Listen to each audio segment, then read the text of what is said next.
a bit of work with data. You worked with, um, handling data, handling text, but now you're going to dive into machine learning over the next half of the cohort, and I'm sure you enjoy it. Today we have with us Alan Akinkunle, and he's a senior data scientist who is passionate about, sharing information through sessions like this and also via his blog. And I'm sure you have a wonderful time with his experience, and he will have a lot of, interesting information to pass to you.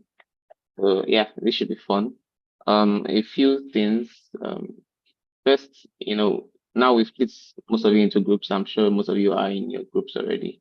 So you can use that as an opportunity to reach out to your group members. Those that are not here, I'm sure you probably know their names, and you can just confirm and send a message to your group chat at least so you can get them in the meeting. Also, like I always say, we want your feedback. We need your feedback. We'd like to see the number of feedbacks we receive increase. Thanks to those that have been giving feedback, but I just want to encourage others to also do the same.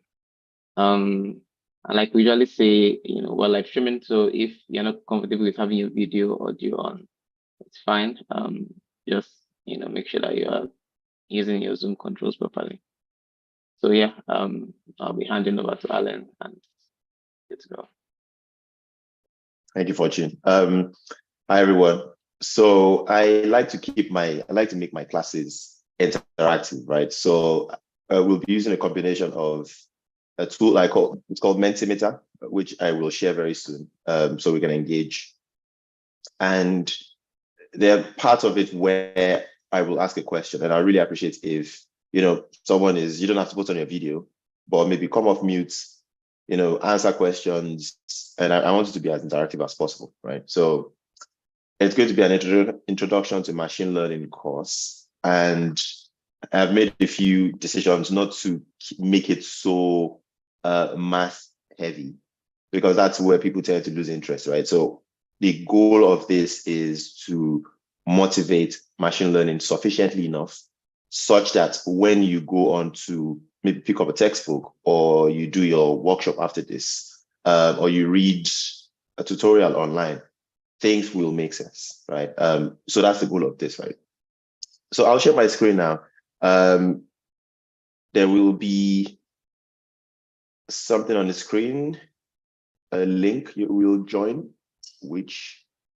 right. So if you join this link at the top here, menti.com, it will tell you to put in this code, right? Please join. And the question is, do you have, I'm going to put this down here. Do you have any experience with machine learning? Any experience, it could be anything. I mean, if you've done anything with it before, if this is your first exposure, I just want to actually get a feel for, what type of people are in the class. So if you could join that link, and yeah, let's get this answered.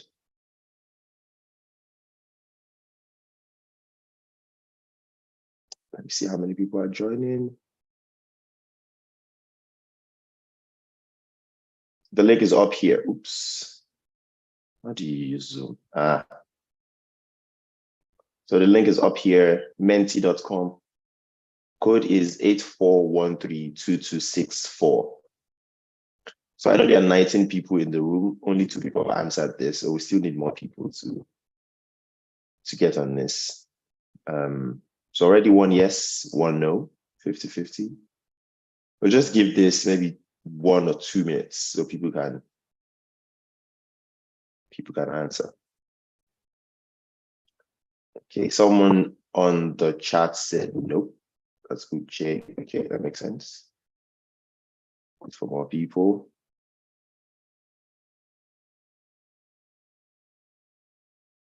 Just give it 1 more minute. Are people having difficulty connecting to this link? Because we will actually use it in. I still have a few slides I want to show you, so it's important that we. Okay, so a lot of people actually, let's go 6 people, 4 yeses, 2 no's. So More people are in the chat saying no, no, yes, no, no, yes, yes. So it looks like it's evenly split. So it's good. A lot of people have experience with machine learning, right? So that's good.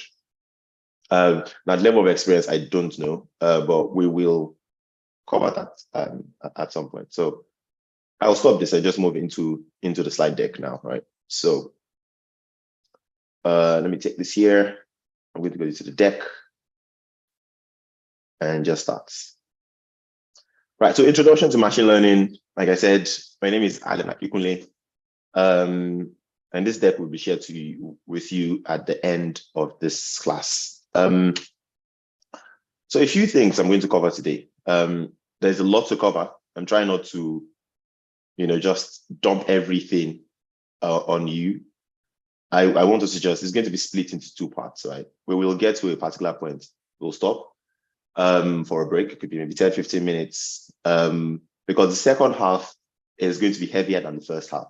The first half is just to introduce it, right? So go through some introductions, ML terminology, ML approaches, something I call walk in a straight line. It will become obvious why I named that when we get to that section. Linear regression, squared loss, training and test sets, something called gradient descent, and overfitting and regularization, right? So it's quite a packed thing. So we're going to get there. Right. So machine learning really is, you've heard it a lot. I mean, it's not new. Everyone has, I think it's been the rave of the moment for a few years now. Particularly now when things have really blown in that space. So machine learning actually just allows computers to acquire knowledge from data without explicitly programming them, right? So traditional programming, if you want to do anything with computers, you need a programming language, you write code, you need to instruct the computer on what exactly to do and what to follow. It's different from machine learning. You basically just give it a bunch of data and it figures out how to actually identify patterns from the data you have, and then use that data to make predictions, right? That is simply what machine learning is, right? So before we go, and this is going to be one of the first questions I'm going to ask, right? Why do we use machine learning? I need people to get off, maybe two people. Why do you think we need machine learning? Like, why do we use it?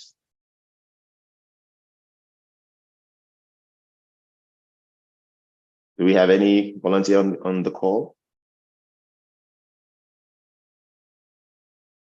I'm going to, so that I can see the participants. Do you have any volunteer on the call to tell us why we use machine learning? If not, I'll just skip to the next call. That's also fine. So I would like to give it the shot. Yeah.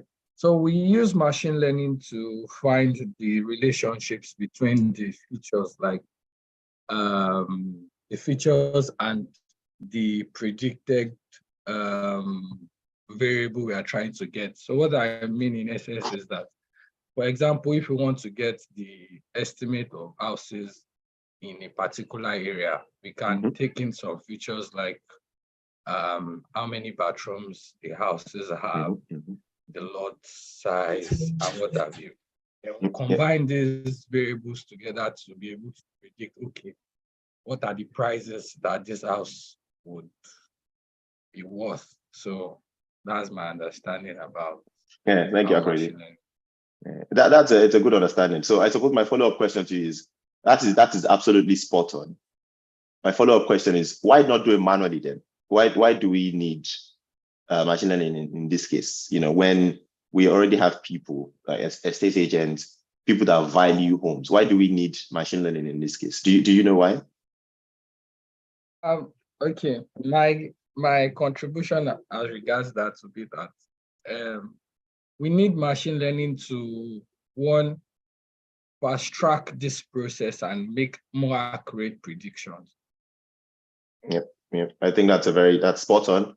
Typically, to fast track something that's an expensive process, you sometimes want to just make it quicker. maybe sometimes more accurate. Yes, not always, but yeah, sometimes more accurate than what you could do. So yeah, that's absolutely spot on. Thank you for your input, Akorede. So yep, I'll go back to sharing my screen. Yeah, so basically that's why we use it, right? So, and there are a bunch of applications, right? A bunch of applications we see in the wild, right? We know we have self-driving cars, which is quite popular, right?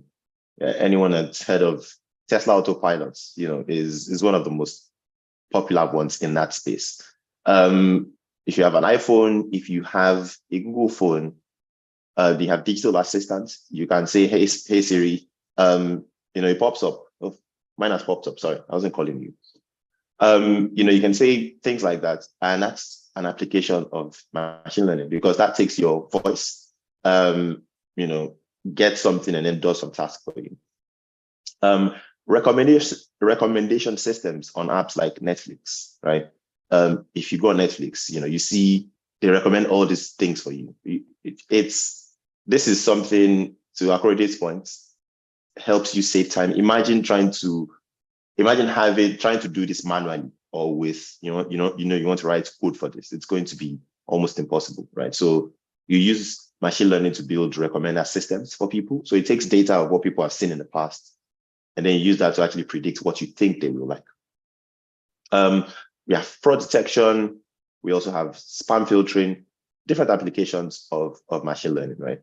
So again, before we go on here, I'm going to ask you, we're going to go back to the Menti just quickly, another 2 minutes. And it's basically this. So if you can join the code again, this URL again. And it's basically, when you think of machine learning, what words come to mind? So this is going to be like the mural of this session, right? At the end of this, I'm going to take a screenshot of this, send it to everyone. So when you think of machine learning, what words come to mind? Whatever comes to mind, just dump it here. Whatever clean word comes to mind, please dump it here. We'll give it 2 minutes. So this is 10:15. I will stop at 10:17.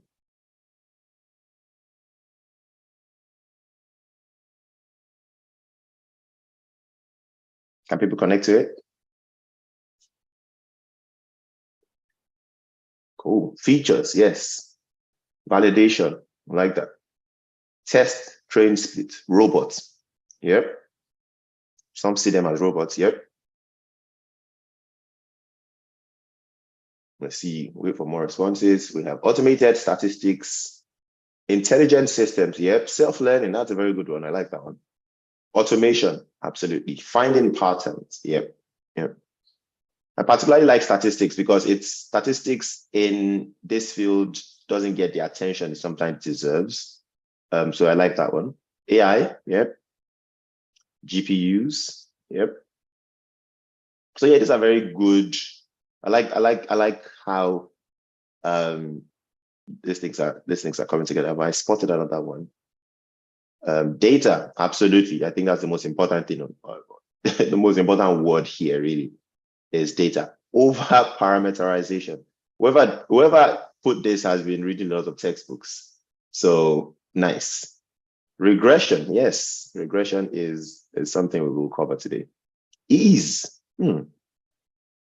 Interesting. So yes, thank you. 20 responses. We will share this. Thank you everyone for putting up what you think when you think of machine learning, right? So I'm going to stop this and go back to the deck. Right. So before we get into it, the reason I asked you for all those things, I want to actually make sure, see what people know about ML and all these things, right? So we'll cover a few ML terminology, right? A few things you should know about ML. And the first one typically is called a label, right? So someone put on that word cloud, prediction, right? Yes. Typically what you're trying to do with ML, like I described, is you're trying to learn from the data you have, a relationship that you can then use to make a prediction, sort of, right, in the past. So the label is the thing we are actually predicting. So it is often denoted by Y. right? And in many textbooks, in some textbooks, sometimes some people would describe it as a dependent variable or a target variable, right? So as it Ayomide that gave that answered the question about why do you use ML? It mentioned something about, trying to predict house prices. In this case, the house price will be the label, what we are trying to predict, right, from our data. Right? So a feature. Oh, by the way, I should say, if at any point you think I'm moving too fast, I am not clear, you need me to clarify something before we move on to the next deck, please let me know. Just raise your hand and then we can go back. Right, so we have a feature, right?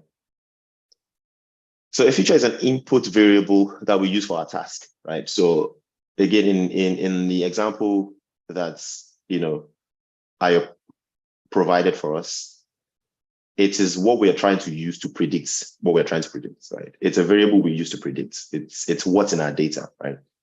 So it is often denoted by X, and some textbooks call it independent variable. So that's something to keep in mind. So we have the label, we have the feature. In the example, the number of bathrooms could be a feature, right? Something you want to use to predict another thing, right? So the model in this case is, the model encodes the relationship between the features and the label we're trying to predict, right? So at the end of everything, we come up with a model. You hear a lot of people say, oh, ML models. And essentially, they are just these beautiful mathematical things that encode the relationships, or the relationship between features and the label, right? So that's what a model is. And when you hear training, it basically means, that process where you give data to an ML algorithm, right? And you learn a model from it, from that data, right? So it's basically, you're training a model is you give it data, trying to get a model out of it. You're trying to learn that relationship. So there's something called inference, which is when you have a trained model, right? And you have a new data set, which maybe a new data set you want to predict on, right? You send that to the trained model and you'd be like, oh, what do you think this is? And the trained model would then tell you, oh, I think it is this, right? That's basically inference. You're running, some people call it predictions, but typically it's inference, right? So that's what that is. Before I move to the next slide, is it clear?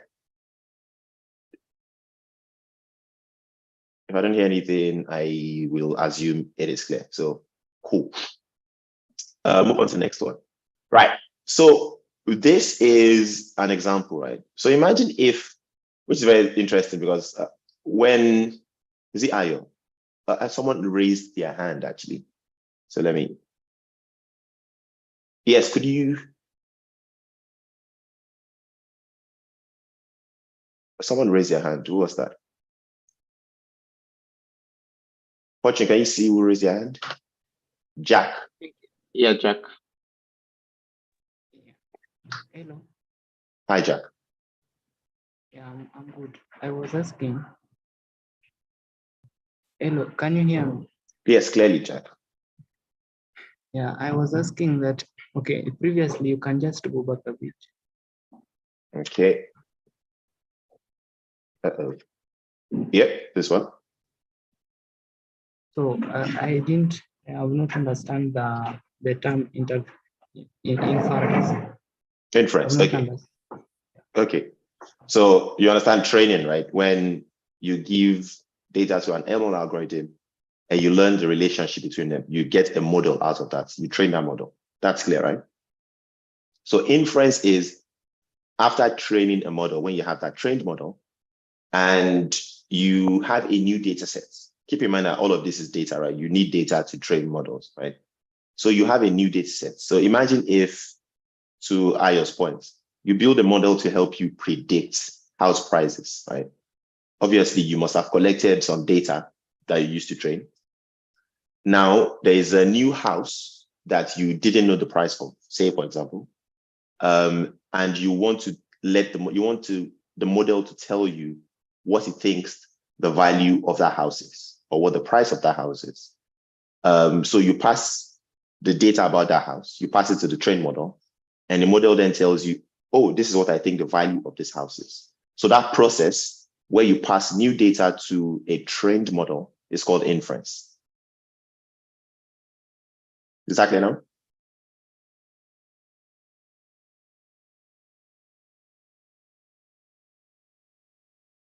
Yes, thank you, Jack. Perfect. Right. So yes, so imagine this is very poorly designed, like a table, right? But imagine if you're trying to predict house prices, like Akorede, yes, it's Akorede. Akorede mentioned house price prediction, and I was like, has this guy seen my deck? I don't think he did. Right. So you have what we're trying to predict here is the value of the house, which is our label, right? So, and there are features that you can actually use to predict the value of the house, right? So we have two features here, which is, for example, the number of rooms and the number of bathrooms. For this data point, obviously, one single row is a data point. There's one house. So you have number of rooms will be what, 2, number of bathrooms is 3, and the value of this house is 10,000. It could be dollars, it could be whatever, it doesn't matter. Right, and this is another data point itself, right, with another different house value, right? So you could feed this into an ML algorithm. Obviously, with more data, two data points is never enough. You feed it into an ML algorithm, and then it learns the relationship between the house value and these two features, right? That's for house price prediction. There's another type of prediction. Say your email, if anyone that uses Gmail or any form of email clients these days, it automatically can tell which email is spam and which one is not, right? So spam emails just go into your spam folder, right? So this is a feature, which is your email body, right? So hello, Alan. So imagine I get this email in my email client. Hello, Alan. Welcome to AI Saturdays. I know that it's not spam. This is the label. This is what we're trying to predict, right? And if you see an email like this, hello, you've won $100,000 in a raffle, it's more likely to be spam. Like someone is trying to be fraudulent with you. So it's going to be spam, right? So this is the label we're trying to predict in this case, right? So move to the next one. Right. So we've covered some ML terminology, something that we will need as we start getting deeper into these things and start speaking about ML. So there are a few approaches to machine learning, right? I'm very sure the person that puts over parameterization already knows all of this, probably thinks, why is this guy showing me this? But yeah. So we have supervised learning, unsupervised learning, semi-supervised learning, and reinforcement learning, right? Most of us, really, a lot of people tend to stay in this domain. Yeah, I think it's the most common one. I think it's the most common one. Unsupervised learning, I will explain it, but we don't have the time to go into it deeply on this call. Semi-supervised and reinforcement learning also. I'll just describe what they are. But these are the different approaches, different types of machine learning, if you like, if you want to call it that. Yeah, so supervised learning. In supervised learning, keep in mind, everything obviously needs data. In supervised learning, we use labeled data to train algorithms that are then used for inference. And the keyword here is labeled data. You label it. And what that means is, if I go back a few slides, right?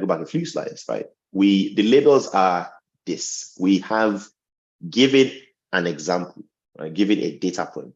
We know what the value of that data point is, right? This is a label, well, obviously. So it's labeled, right?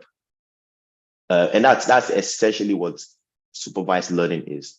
For you to train a model, for you to train in supervised learning, you use labeled data, which you have here, and the labels, right? You pass it to your machine, your ML model, and you use that to make predictions or inference at some point, right? That's supervised learning. The key is it uses labeled data. right? Before we move on, is that clear? Or does anyone want me to explain this again? Show of hands. Nope. So I suppose things are clear. Cool. We're making progress. So that's supervised learning. The second one is on, okay, now supervised learning still. Now the supervised learning is now split into two types, right? Regression and classification, right? Thank you, Jack. Jack said very clear. That's very good feedback. I like when people give live feedback like this. It helps the instructor know if you're actually connecting with people. So regression and classification are two types of supervised learning.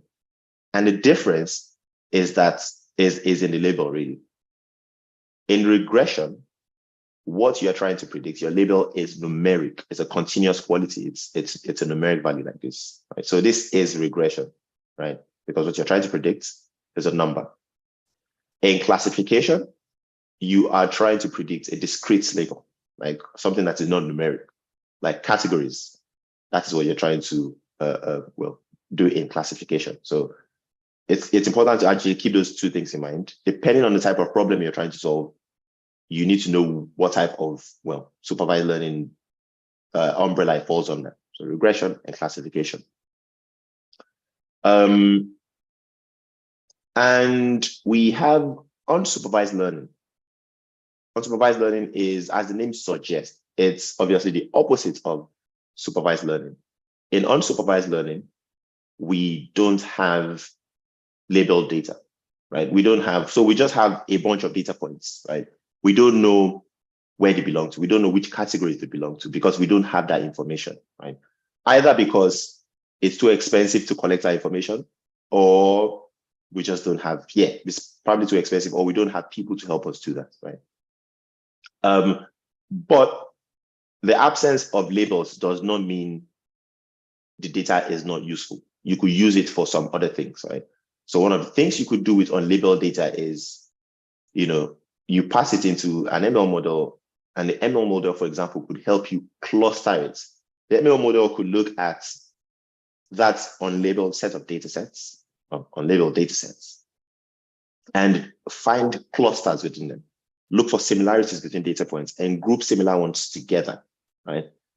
That's the most common example of unsupervised learning, clustering, where you have a data set, right? And you're like, you know what?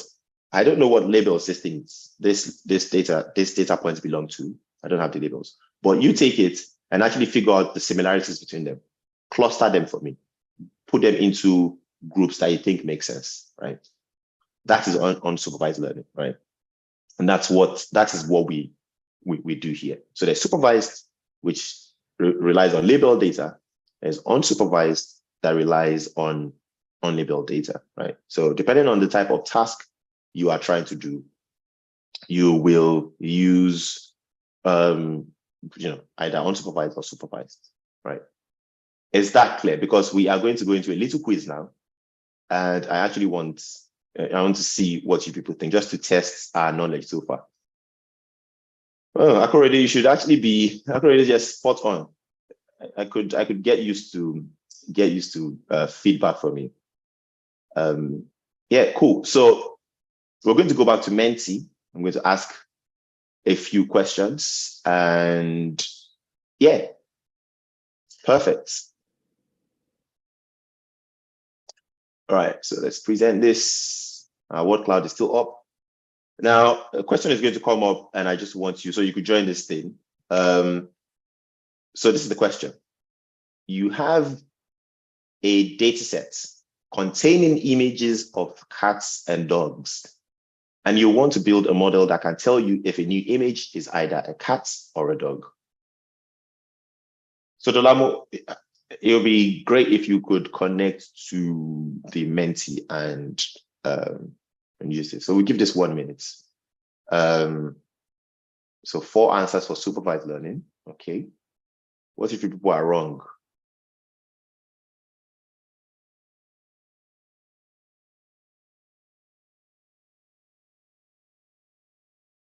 Oh, Jack is very confident. Jack says supervised or in all caps.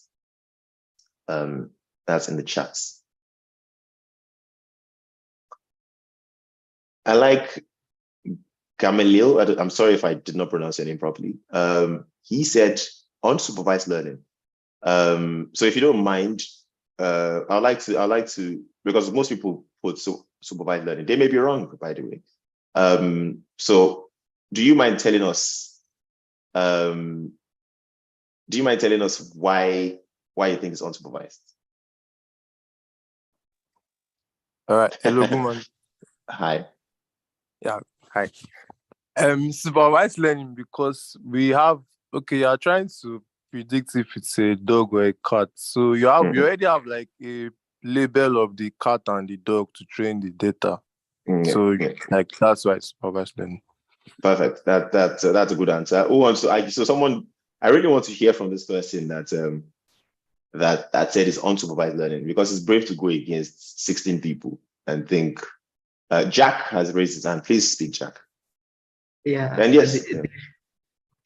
So I'm saying that it is supervised because we learned that supervised, the data set must be labeled. So we have, because we have the cats and the dogs, already the data has been labeled, right? Yeah. Great. Yeah, so it's supervised learning, and honestly, the person I didn't label, yes, they are, because the dataset contains images of cats and dogs, and obviously you could infer, even if you don't have it, you could tag that. Yeah, and you want to tell, you want to build a model that can tell you if the new image is either a cat or a dog. So the outcome of the model itself is whether it's a cat or a dog. That's a classification problem. That's two categories: cat, dog. Right. So it's a supervised learning thing. Cool. We're going to go to the next one. So you have a data set of customer purchases, and you want to group similar customers together based on their buying habits. So you own a shop in Obalende, and you have data on your customers, and you want to group them together. Like, I actually want to see what customers are based on their buying habits. Really want to hear from this person. Okay.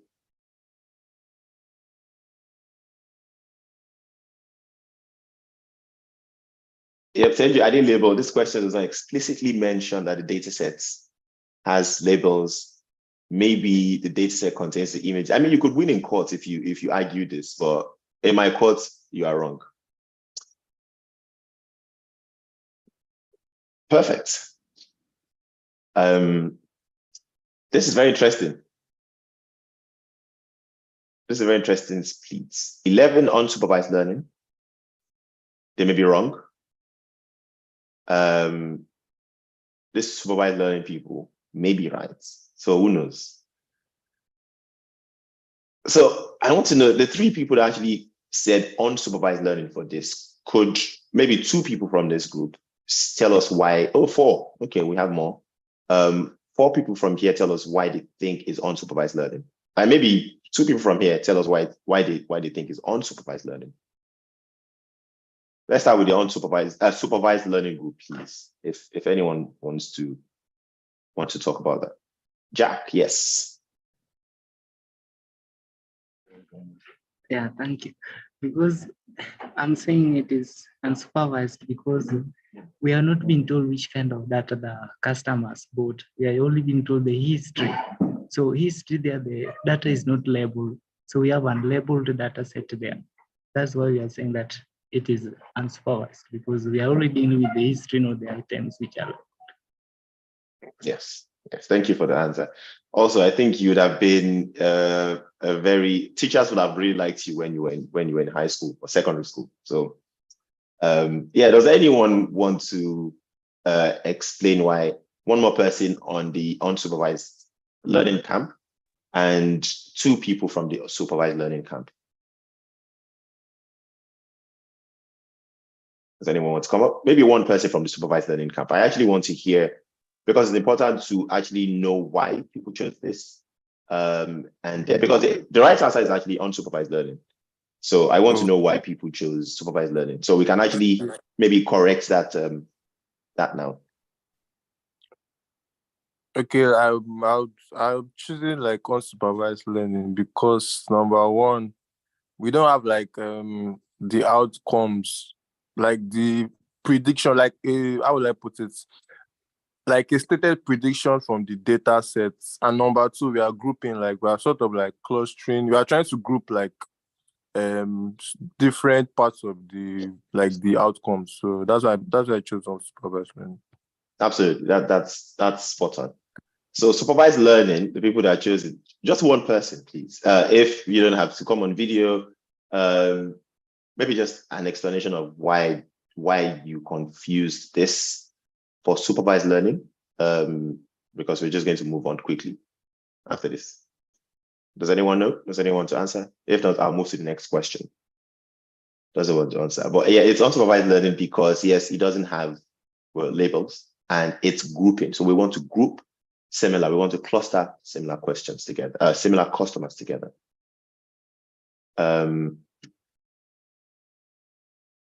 So you want to build a model that can recognize handwritten digits. This should be very easy. We'll give this 1 minute, exactly 1 minute for people to answer it.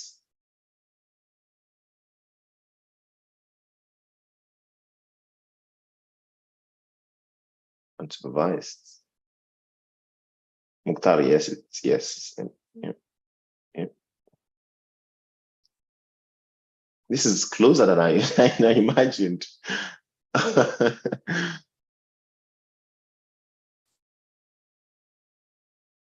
Okay.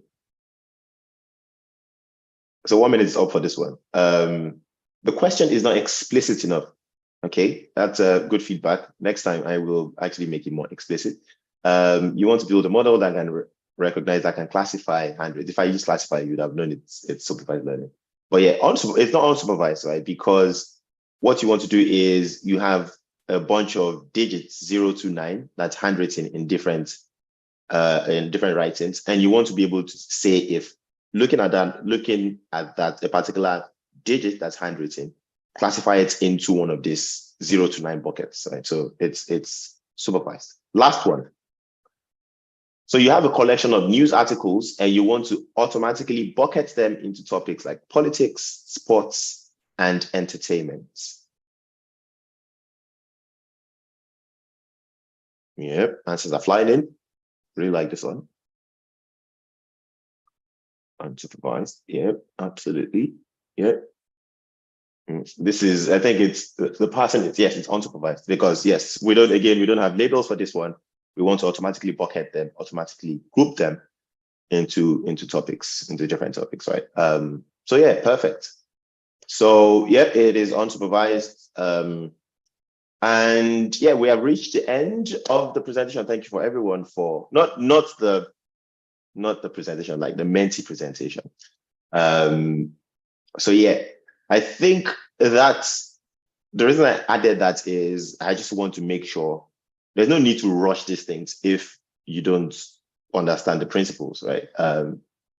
Because I always believe like you need to understand the foundations to build anything solid on top of that, right? So that's why we had to do that, right? So yeah, supervised, unsupervised.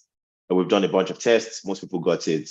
Hopefully the people that made certain mistakes can ask clarifying questions if they're not sure, or maybe things are clear now. So we'll move to the next one. Semi-supervised, as the name suggests, really is just a combination of supervised learning and unsupervised learning. So the data sets you use for semi-supervised learning contains both labeled and unlabeled data points, right? So you have your input data. Some of them are labeled, right? Some of them are unlabeled. You pass it to a machine learning model, and then it learns some relationship between them, and you use that for prediction, right? Or for inference.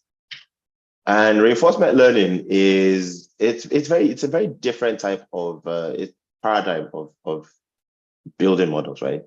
So it's basically based on rewarding behaviors and penalizing behaviors that are undesired, right?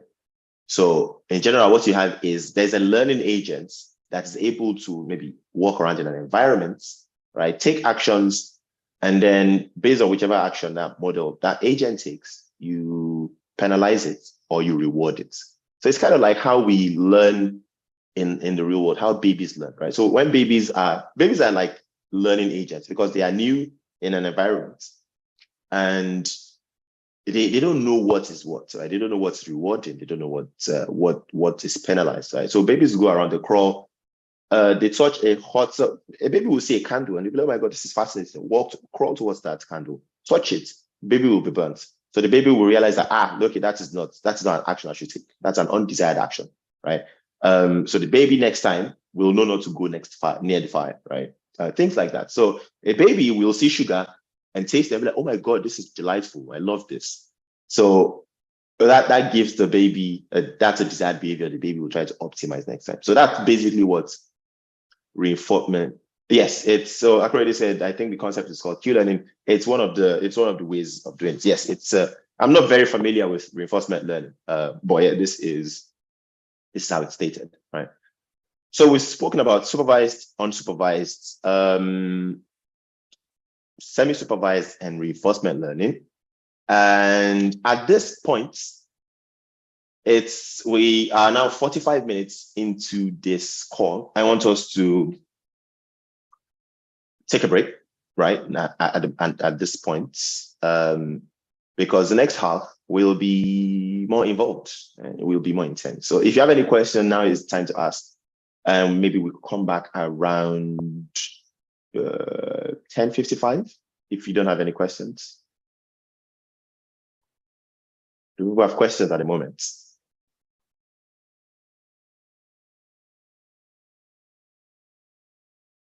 Nope. Perfect. So let's go on. I think someone's trying to speak. Yep.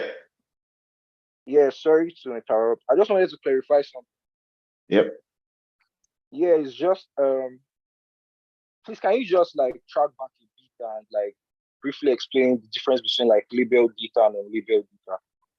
Perfect. Yes. So let me give you an example. Let me share my screen again.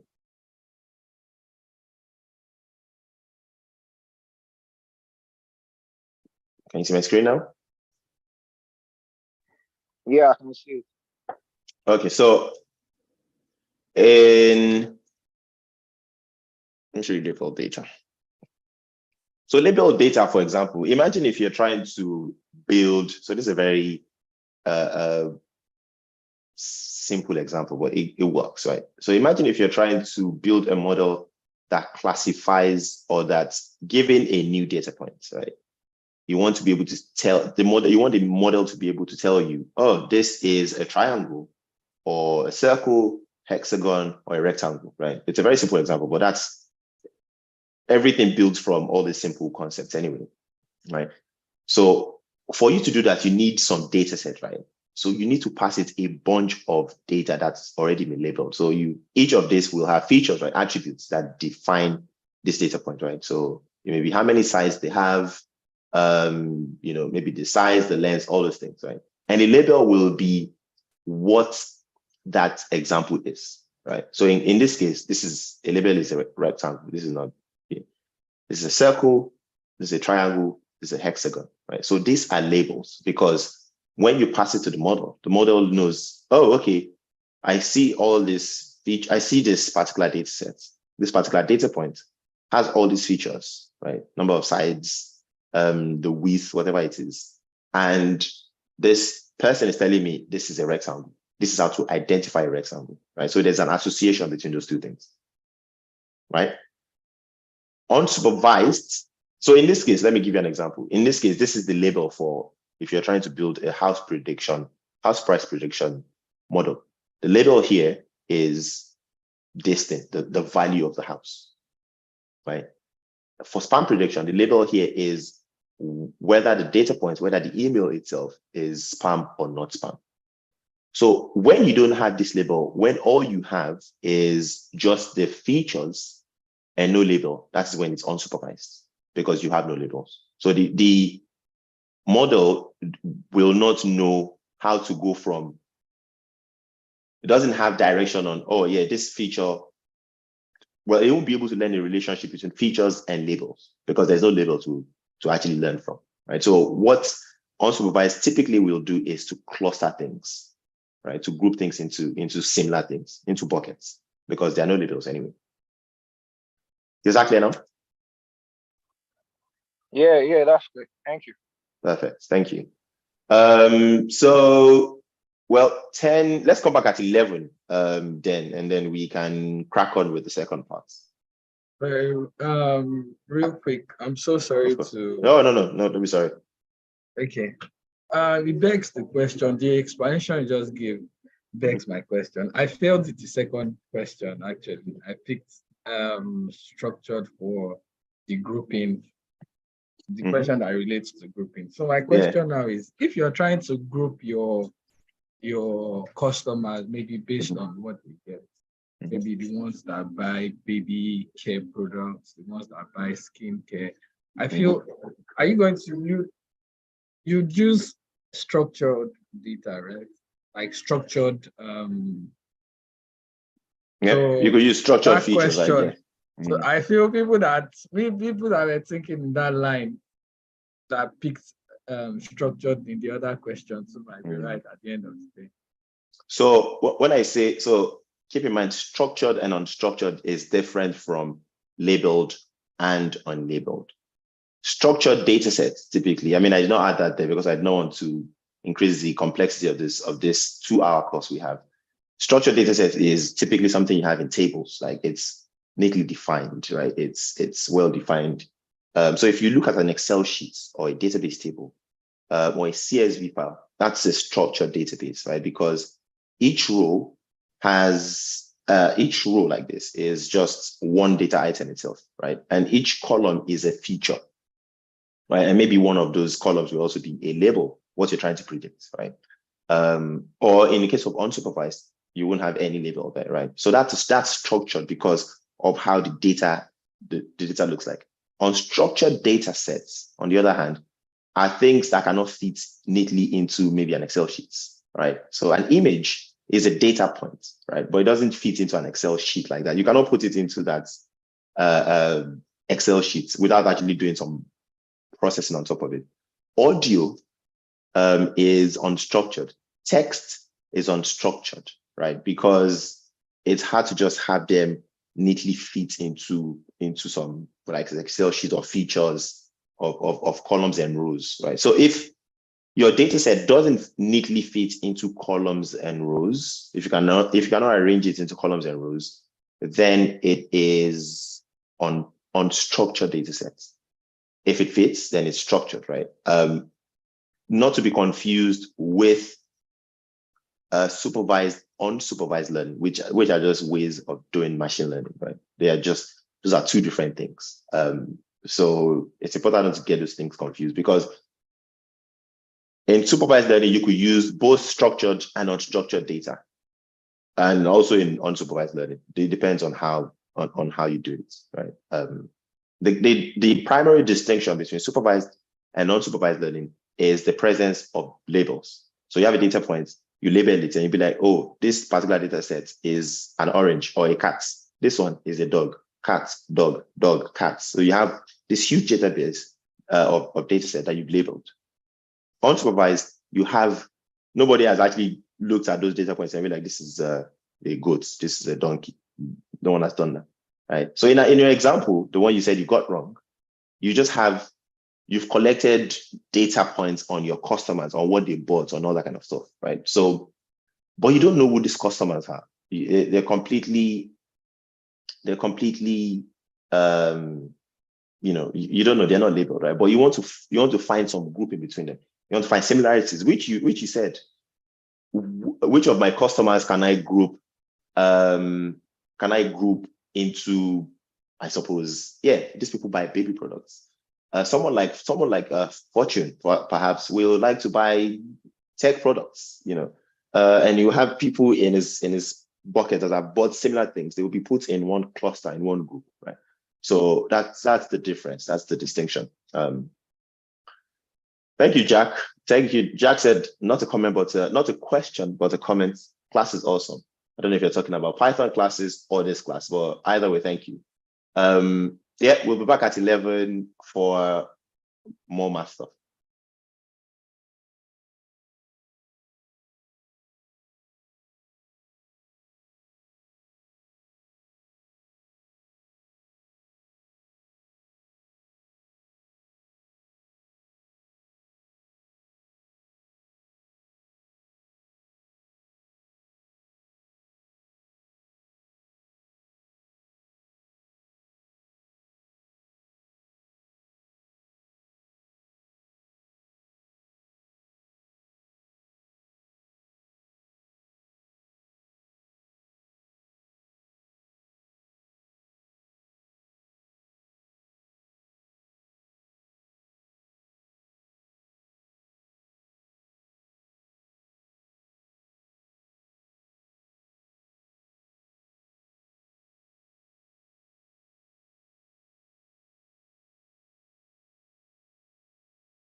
You should be finishing your donuts and meat pies now and getting ready to come back to the core.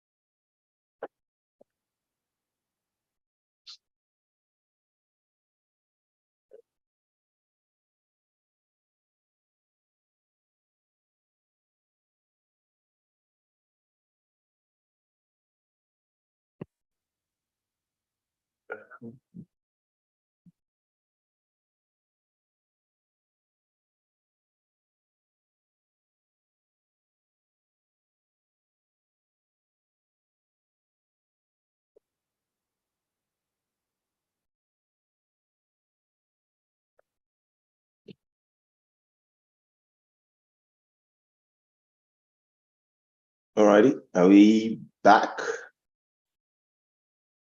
Are we back on the call?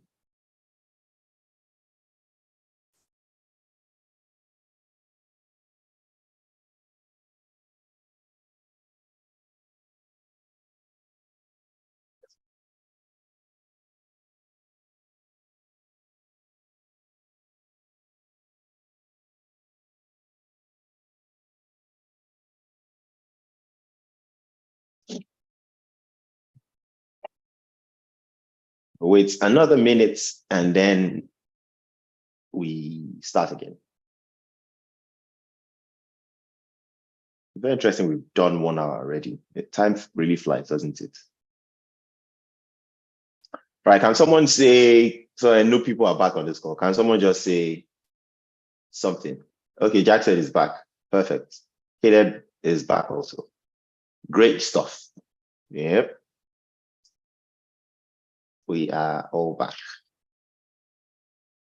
Cool. So this is the second half of this.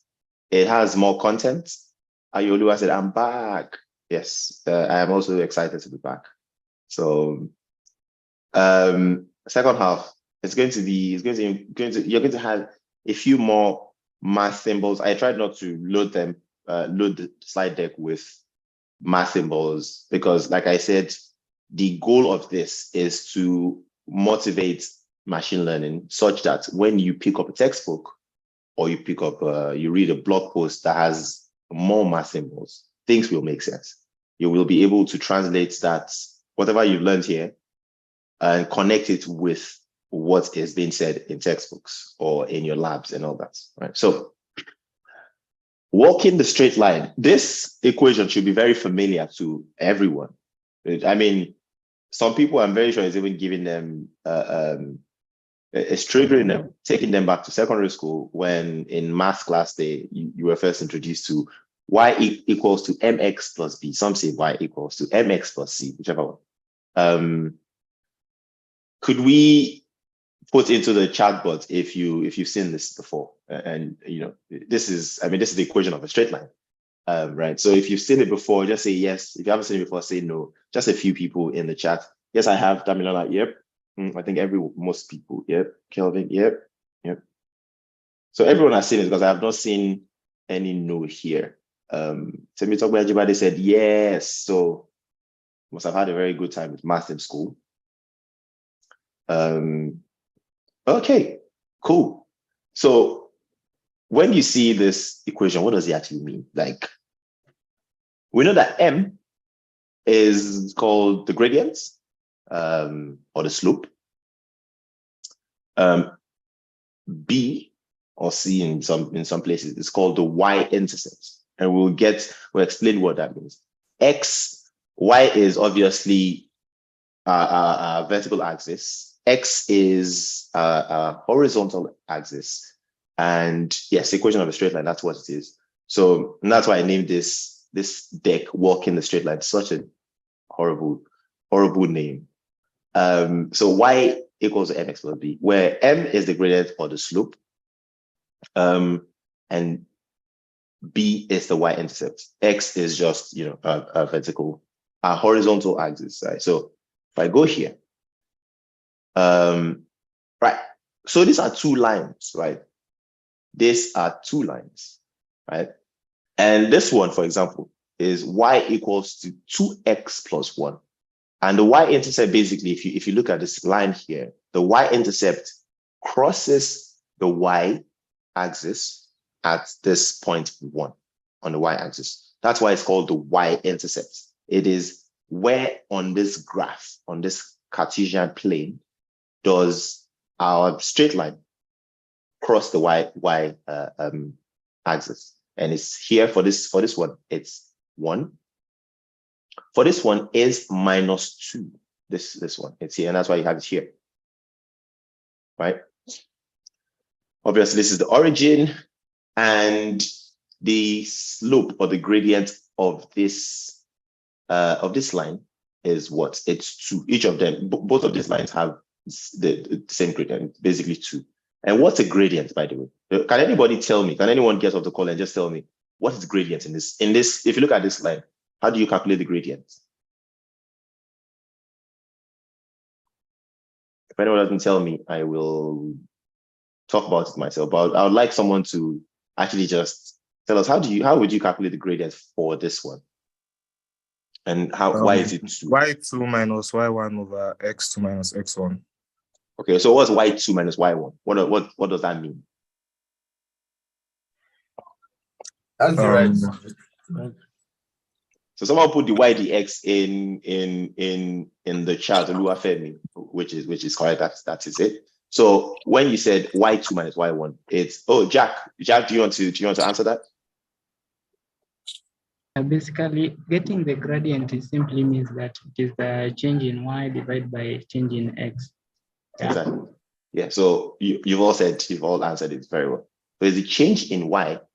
When you make a change, typically a very small change, but we don't care about that to be very precise here.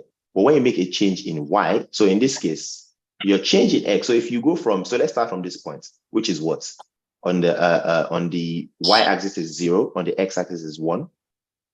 And you go maybe from this one to this one, so 1, 2, 3. So the change in x is what? 2, because we've gone from 1 to 3 or 3 to 1, right? So yx2 minus x1. So this is our x2, is our new point, and is our x1.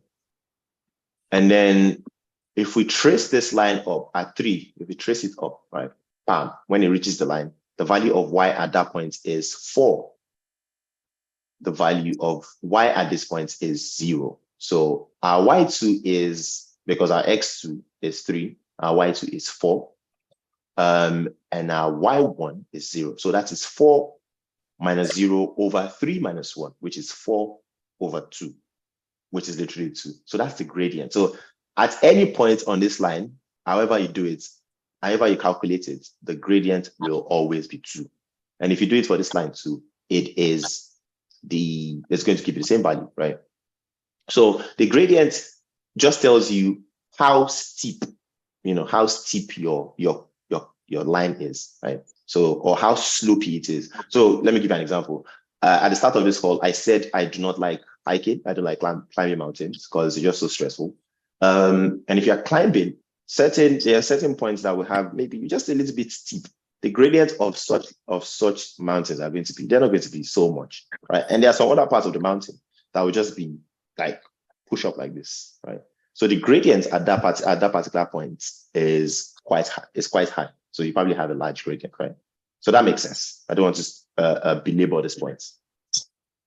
We also have this. So this one, for example, does not have, these two lines do not have, they have y-intercept, but it's 0. And that's why both of them cross the y-axis at the point 0, right? This one crosses the y-axis at which point? Point 1. So that's the intercept of this one. And the gradient for this one is, so is the gradient of this one positive or negative? Like, is it a positive value or a negative value? Who can quickly tell me that?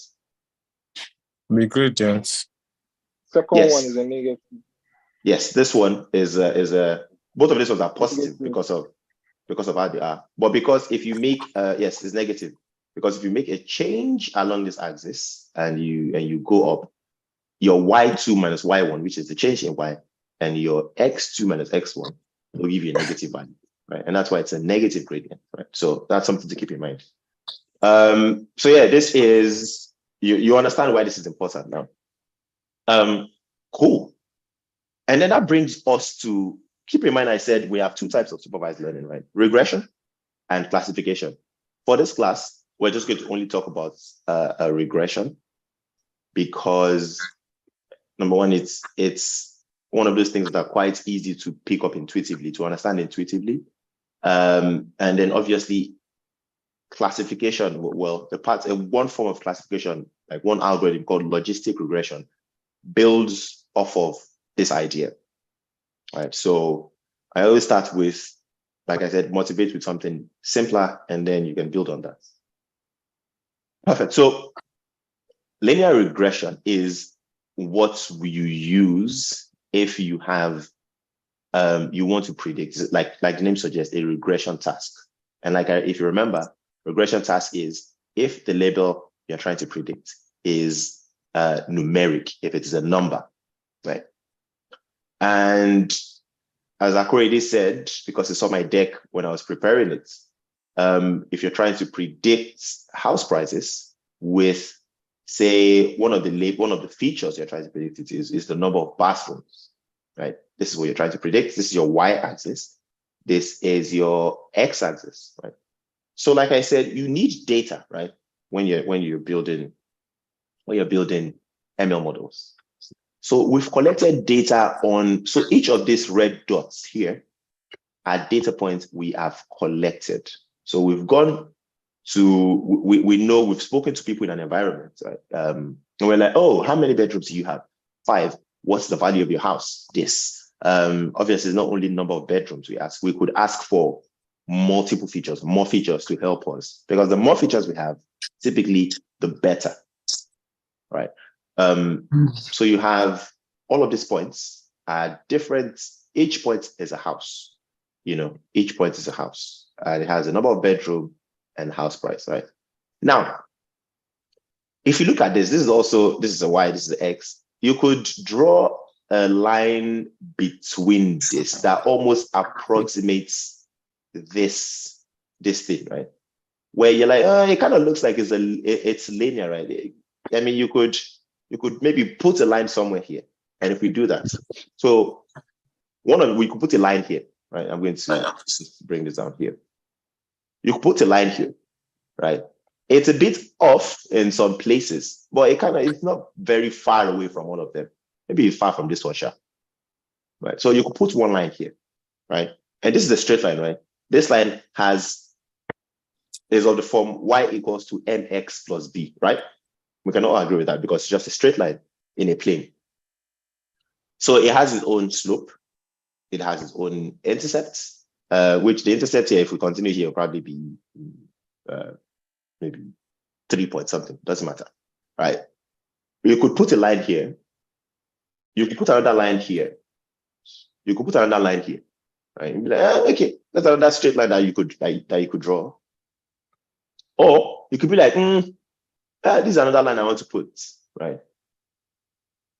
Or someone else may come and be like, you know what, actually, this is the line I want to put because this line I think makes sense, right? Obviously, this is a very poor line. It's not even close to the lines, right? So each of these lines, obviously, we could fit in, we could draw many lines in this. Who was that? Do you have a question or a comment before we move on? Oh, hello.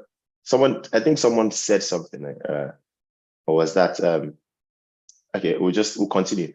So you could put in multiple lines here. There are almost an infinite number of lines you could draw in this thing, right? And some of them are going to be closer to the data points that we've collected, or like this one. This one is just completely useless because it's not close enough. It doesn't really approximate any of these things, right? Does that make sense? Jack, yes. So does these lines we are drawing, we are drawing the line of the best fit? Yes, indeed. You definitely are the one that puts over parameterization on the slide deck. I have a feeling you're the one. But yeah, it's line of best fit. We'll get there. We'll explain what we mean by line of best fit for those that don't understand it. But yes, you are definitely thinking right. You're looking for the line that best approximates, that is closest to every point on average as possible. We'll get there. So obviously this one is definitely not the line of best fit. This is a rubbish line because it's so far away from every point. But I mean, there's nothing stopping you from drawing a line like this and be like, yeah, this is what you think the relationship is, which clearly isn't. because the best lines, well, the other lines we have on this plane have a positive gradient, right? It kind of looks like the more the number of bedrooms you have. I mean, this is a mansion, right? 175, maybe Buckingham Palace. But the more the number of bedrooms you have, the higher your house price. That's kind of like the gist. But what this line is telling us is, oh, the more your number of bedrooms are, the lower your house price, which doesn't really make sense. Right? That's why this line is not great, right? Cool. So we'll move on to the next one. So yes, we are now in the domain of equations. Right? So a linear regression assumes there is a linear relationship between the features and the numerical labels. That makes sense, right? This is your label, what you're trying to predict, y, right? And it assumed that there's that linear relationship. And that's why we were drawing a bunch of straight lines, right? It was why we did not draw a curve, because that's not linear regression. It's in the name, linear, because it uses lines to learn that relationship between the features, in the data we have, between the features and the label, right? So this is literally, so when you were in school, you people have been data scientists for the longest time. When you were in math class, drawing line of best fit and all that, you were actually doing data science, well, in a way. So in machine learning, we usually write the equation as y equals to, well, b. Some people write it as w naught plus w1 x1. Right? It's basically just a rewriting of this. We put this here first. Instead of m, which is the gradient or the slope, it's now called w1, and x is x1. And I'll tell you why you now have these ones here. Like, why do you have one, right? So y is the label, is what we are trying to predict. In this case, it's the house price. B is the bias or the y-intercept, right? Sometimes written as w naught. And I said, obviously, the bias or the intercept is where our line crosses the y-axis, right?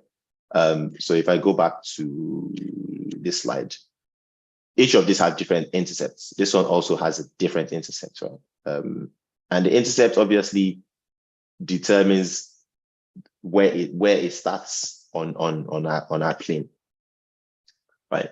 So W1 is the weight of the feature X1, right? Now, this is the most simple form of a line, right? And it's because it's just in 2D, XY. In ML, we don't really work in 2D, right? You have a lot of features that you're trying to use to predict a label. So you have number of bathrooms, number of bedrooms, the total size of the house in square kilometers. Those are the different things, or square meters, I say square kilometers. Those are the different things you can use, the different features you want to use to predict your label, right? So each of those ones is represented as an X because that's the feature, right? So W1 is the weight of the feature X1. And each of those features, they have weights, right? And weight it just basically tells you how much impact that feature has on predicting the label, right? It's just like, yeah, there are some features that will predict the label better than some, right? So the weight will control that, right? Now, so this is for example, a more complex equation. So this is your bias. This is the weight of X1, of the feature X1. This will be the weight of feature X2, all the way to the weight of feature Xn, because you could have n number of features, right? Good deck. Should we move on to the next one, or does anyone have a question? It's very important that we get these things, so there's no need to rush if we don't get them. Cool. I think we are on track. No hands, no comments. So I suppose that is clear. Right. So what we've just done here is rewritten mx plus c. Oh, nice. Jack said well understood. Perfect. So now, so training a linear regression model really is you are trying to find the good values for the weights and the bias or the y-intercept from labeled examples. That's what we're trying to do. So essentially what that means, let me quickly go back here.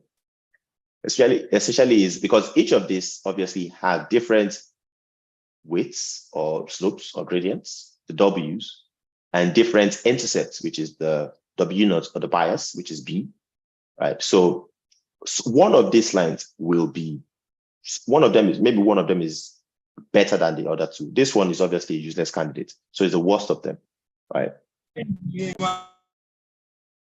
So we're trying to look for, so someone said, hi, sorry, does overfitting make use of a straight line too, or it tailors the line to cover most of the data points? I'll get back to that question because there's a slide deck on that, but that's a good question.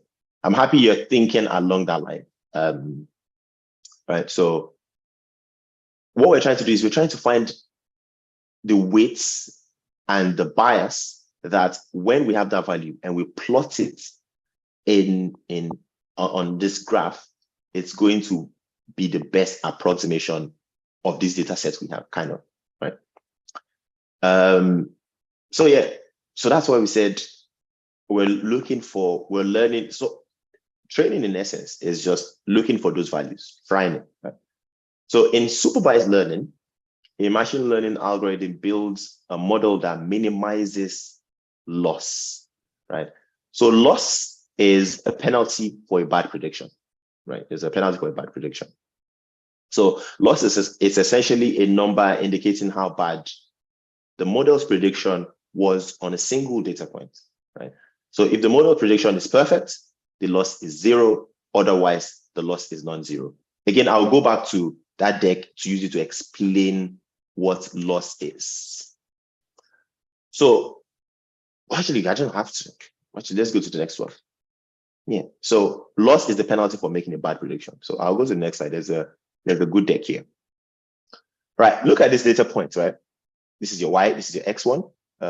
We're using X1 because it's easier to do. As you go into more higher dimensions, it's harder to visualize, but obviously this concepts transfer over to even higher dimensions, right?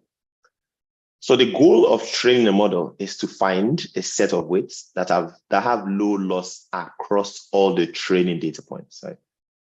These are the data points we have here, for example, and someone put a line here. It's like, this person is like, yeah, you know what? This straight line is what I believe approximates this relationship, which obviously is a bad choice. Obviously, this has the y-intercept is somewhere here, and it has like a flat gradient or 0 gradients, right? So what you have here, so the loss is basically, like I said, the loss is a number that penalizes bad predictions, right? It tells you how far off you are from actually predicting what you're trying to predict, right? So this line is saying that if your value of X1 is maybe here, your value of Y is here, which is not right, because from the data we have, the value of Y is actually here. So the loss is actually the distance between the label itself, what we know as the ground truth, that's what we call it. What we know is the real value and the predicted value that the model is giving us. So look at how high this is. This is also very high. This is very high. This is quite, it does well here just by chance, because this one is actually close. This is high and this is high, right? So this is the loss for each of these training examples are quite high. If you combine them, this will give you a very high loss. On the other hand, you have a model here, right? That the loss is, it kind of approximates the relationship between the Y and the X quite nicely. It's not perfect. It has to sit somewhere, but it approximates it. The loss is quite low, right? So you have something, it's quite short, right? So the general loss, this one is almost no loss. It's almost perfect prediction, right? So the loss here clearly is better than the loss here, right? So the goal really, when we say we are training a model, what we're trying to find is a set of weights, or in this one, it would just be whatever this gradient is, that's the weight, and whatever this intercept is, because those two things control where this line sits on the plane. So we're looking for the weights that give you low loss across all the trading data points. Does that make sense?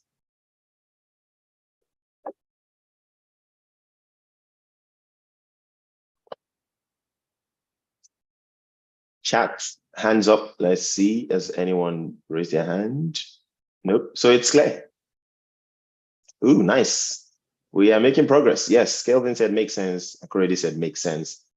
Perfect. It does. Yes, I'm happy to hear that. So that is the whole essence of training. Honestly, in machine learning, typically supervised learning, what you're trying to do is you have some data and you have a loss, something you are trying to keep track of bad predictions, right? That is how you know how well your model is, that loss, kind of, right?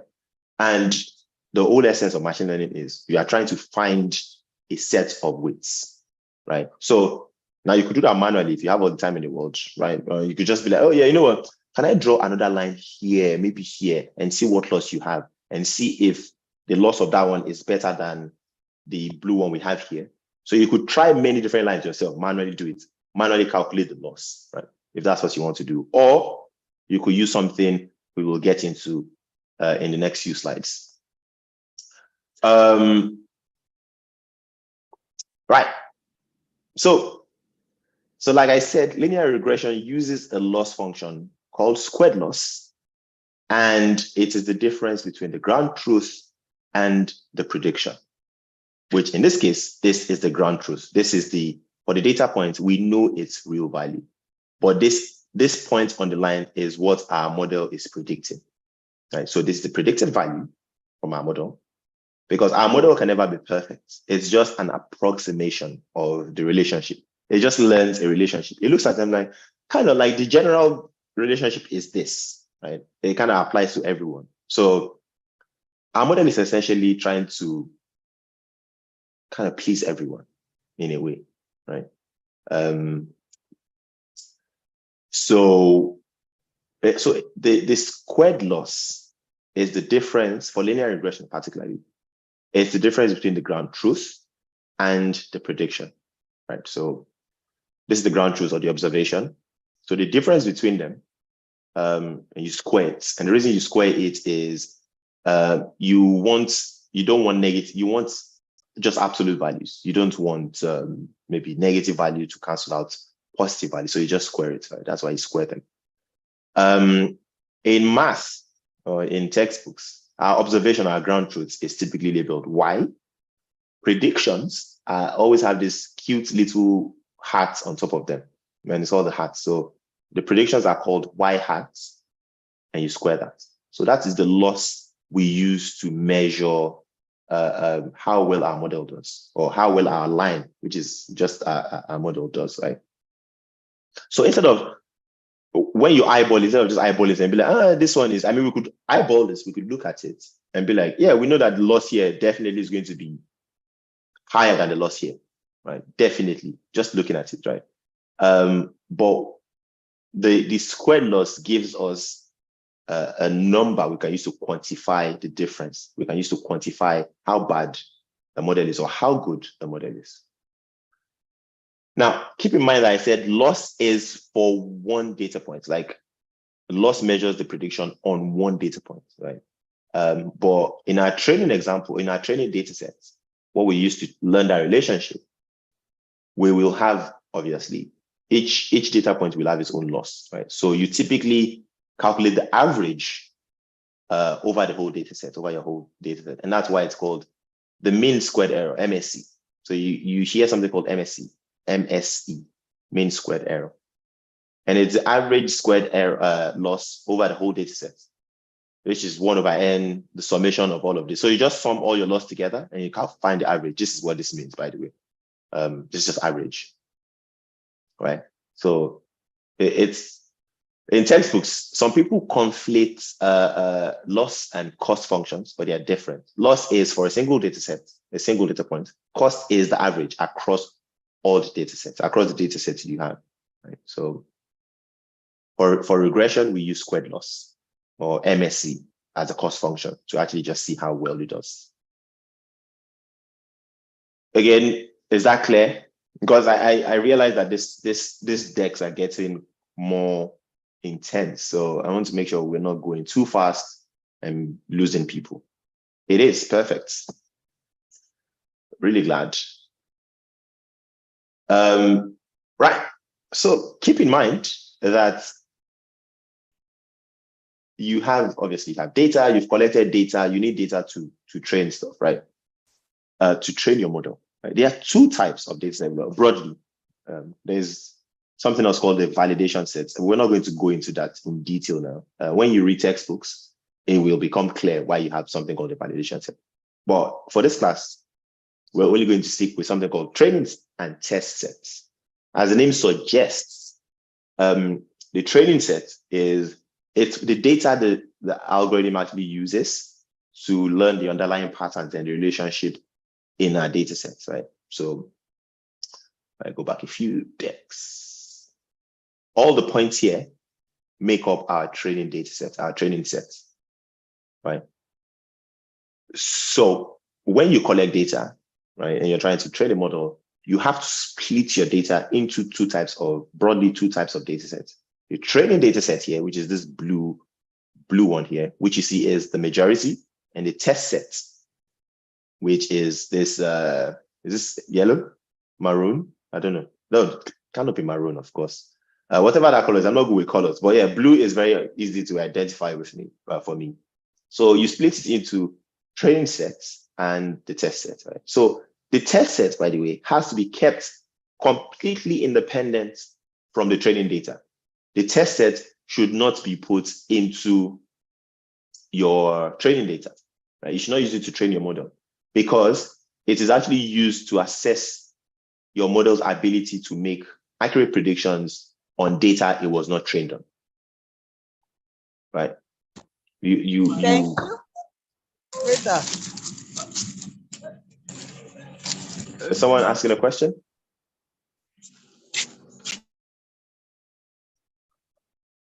So what's the difference between, Olorundara just asked, what is the difference? Okay, Akure, we'll come back to you after I answer Olorundara's question. What's the difference between test set and validation set? So test set is something you always keep separate. Like at the start of your training, you split your data, bam, bam. Training here, test here. You keep your tests separate. It is when you finish your whole model development process, you want to see how well your model does, right? And I'll give an analogy for that. The validation set is really another set you keep apart sometimes that you use for something called maybe model fine tuning. Yeah. Maybe you want to try different configurations of a model, right?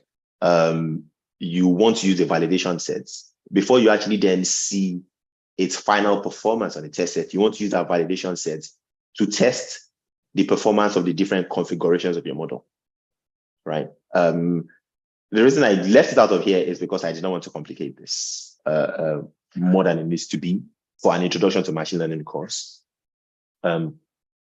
But yeah, so you have the training set and you have the test set. Typically, you have them split 80-20, 70-30. You find it in textbooks, depending on how much data you have. But the training set is larger than the test set. So I think already your hand, you were going to ask a question. Yeah, I was going to ask that what is the ideal percentage of training sets to test sets, but you answered it to us. Yes, I've already answered it here.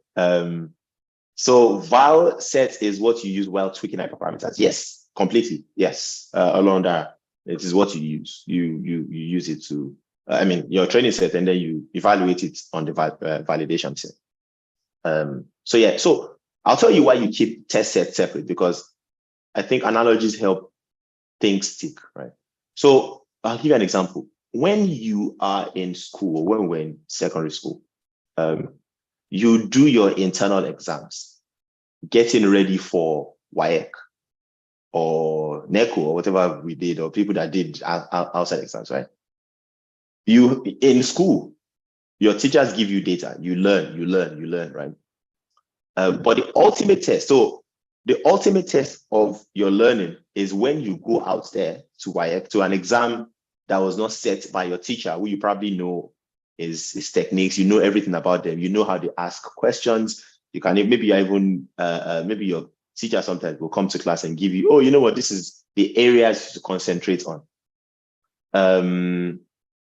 Sheye, I don't know if you can talk about data leakage and also data transformation. I don't think we'll have the time for that, but I'll see if we can touch on it at the end. So yeah, the ultimate test of how well you do, of how well your training is how well you do on a test, on an external test. And that is the analogy I always use for a test set. That's why you keep it independent. WAEC is an independent body because no school, ideally, can actually tamper with it. So they bring it, they're like, oh, yeah, let's see how well you've learned. You said you've learned these things. Let's see how well you've learned. So that is what the test set is. The test set is the WAEC of machine learning in a way. If you want to see it that way, right? It's what you keep independent, you keep separate, right? And that's really what we do. That's train and test. So I'll go to the next one. There's a question of yes, mock exams. Tayo said mock exams, exactly. So your mock exams are what you do inside, is your training, right? You can smash them because you probably have spoken to your teacher, you know what they are going to ask. So, but it's not a true test of how well you know these things until you go out there and perform well. That's when you actually know, yeah, your model, what you've learned is good.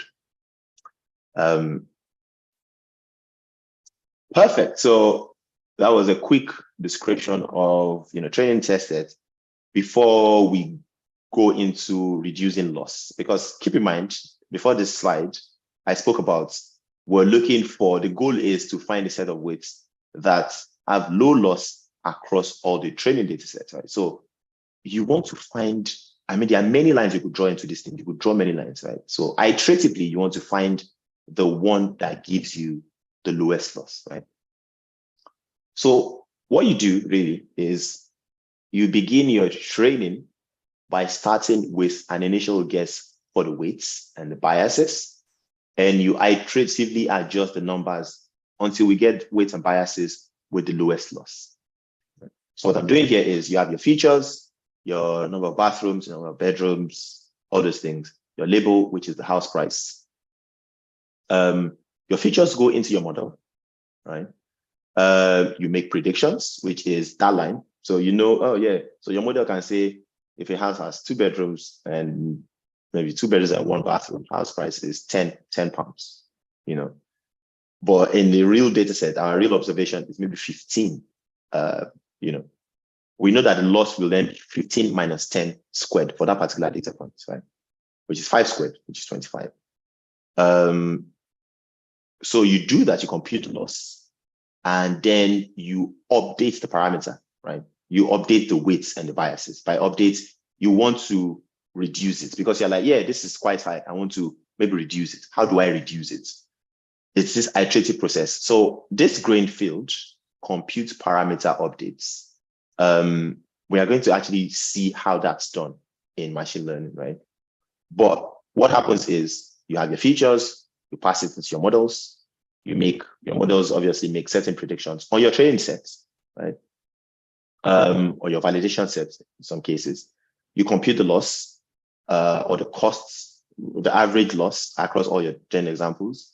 And then you update the weights and the biases. You want to be like, yeah, this is not good enough. This weights, maybe you started with this weights, this type of useless model. Maybe you started with something like this, right? When you calculate the loss will be very high.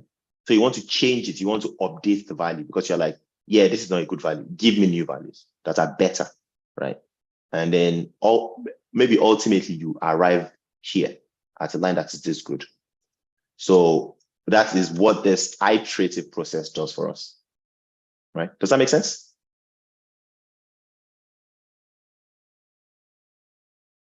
That makes sense. Okay. So this green part, oops. What happened? Ah, it's here. Yep, so it's clear. I'm happy to hear that. So gradient descent is the model we actually use to just do that parameter update the weights and the biases, right? So it's an optimization algorithm. Again, supervised learning is really just optimization of some function, right? It is used to minimize our loss function. The idea is to iteratively adjust the weights of our model in the opposite direction of the gradients. And that was why I was saying of the slope. That was why I was asking us, oh, what's the gradient here at that start, right? Because if you know your gradient, the gradient really points in the direction of increase. Keep that in mind. The gradient points in the direction of increase. So when you calculate your gradient, right, it points you, if you want to go up the steepest, the gradient will tell you which direction to go. Typically, it's a vector. Right? I know you did linear algebra, was it last week? So what gradient descent does is, for the new value of the weight, when you want to compute the new value of the weight, imagine if you started with the weight of that ugly line, right, or something like that. What gradient descent does is it subtracts the gradient, right, the product of this alpha value, something called alpha, yeah, product of the gradient and this alpha value, it subtracts it from the value of the current weight we have. That is not maybe a great value, right? Again, what gradient descent does is it takes the current value of the weight, and from that, it subtracts the product of the learning rate, which is this thing, which I'll explain, and the gradient of the loss function from the weights, right? And keep in mind, the reason why it does that is if you want to minimize a function, right? If you want to minimize a line, you find the gradient, and the gradient tells you, oh, if you want to go up, go in the direction of the gradient. So if you want to go down, what do? You go in the opposite direction, right? Because you're trying to minimize something. You're trying to go to the bottom. You're trying to go down, minimize. The gradient tells you which direction to go up. So cleverly, you're just like, oh, I don't want to go up. I'm just tricking you. Just tell me. So you tell the gradient descent is essentially saying, tell me which way I have to go if I want to go up. And it tells you go up that way. So you just know that, oh, I just need to follow that line down. And that's what happens, right? And how far this thing controls is a hyperparameter. So your W1 is the current value of your weights. Your W1 plus 1 is the updated value of the weights and the biases of your parameters, of your model parameters. I'll just call them model parameters going forward. Alpha is the learning rate. And basically it tells you how, so you know when gradient descent is which direction should I go, and I'm going the opposite direction, it tells you how quickly you should go in that direction, right? You could get, maybe you don't trust it, you get eager and be like, you know what, oh my God, I now know I have to go in the opposite direction. Let me jump. That would be a very high learning rate. I want to jump. I'm so excited. Or you could be like, you know what, let me be cautious. Let me take a very slow step because I'm on this very steep slope, and I don't want to fall off because I'm scared. So let me take small steps, right? Or you could just take assured steps, right? So this parameter alpha here controls that. It's called the learning rate. Right? And this obviously is the gradient of our loss function. Does any of that make sense? Analogies, all that, does it kind of click?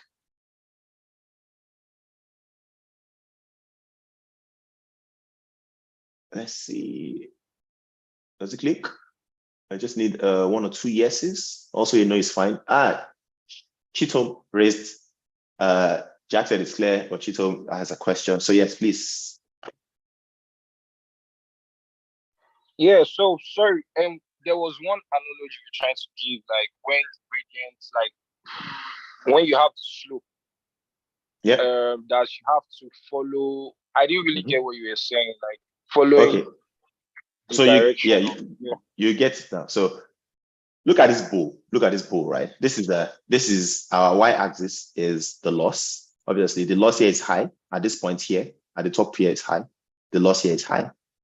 And this is obviously the x-axis is the value of our weights of the model parameters, right? Of the line, right? Here, is the best place because this is the minimum of this loss, because where the value of y here at this point is the one that gives us the lowest value of the loss, right? So if you want to calculate a gradient, the gradient at any point in this line, obviously you draw a tangent line, you calculate the gradient. And what you're trying to do is the gradient will tell you if you want to go up, which way should you go? So imagine if we start from here, right? You start from here.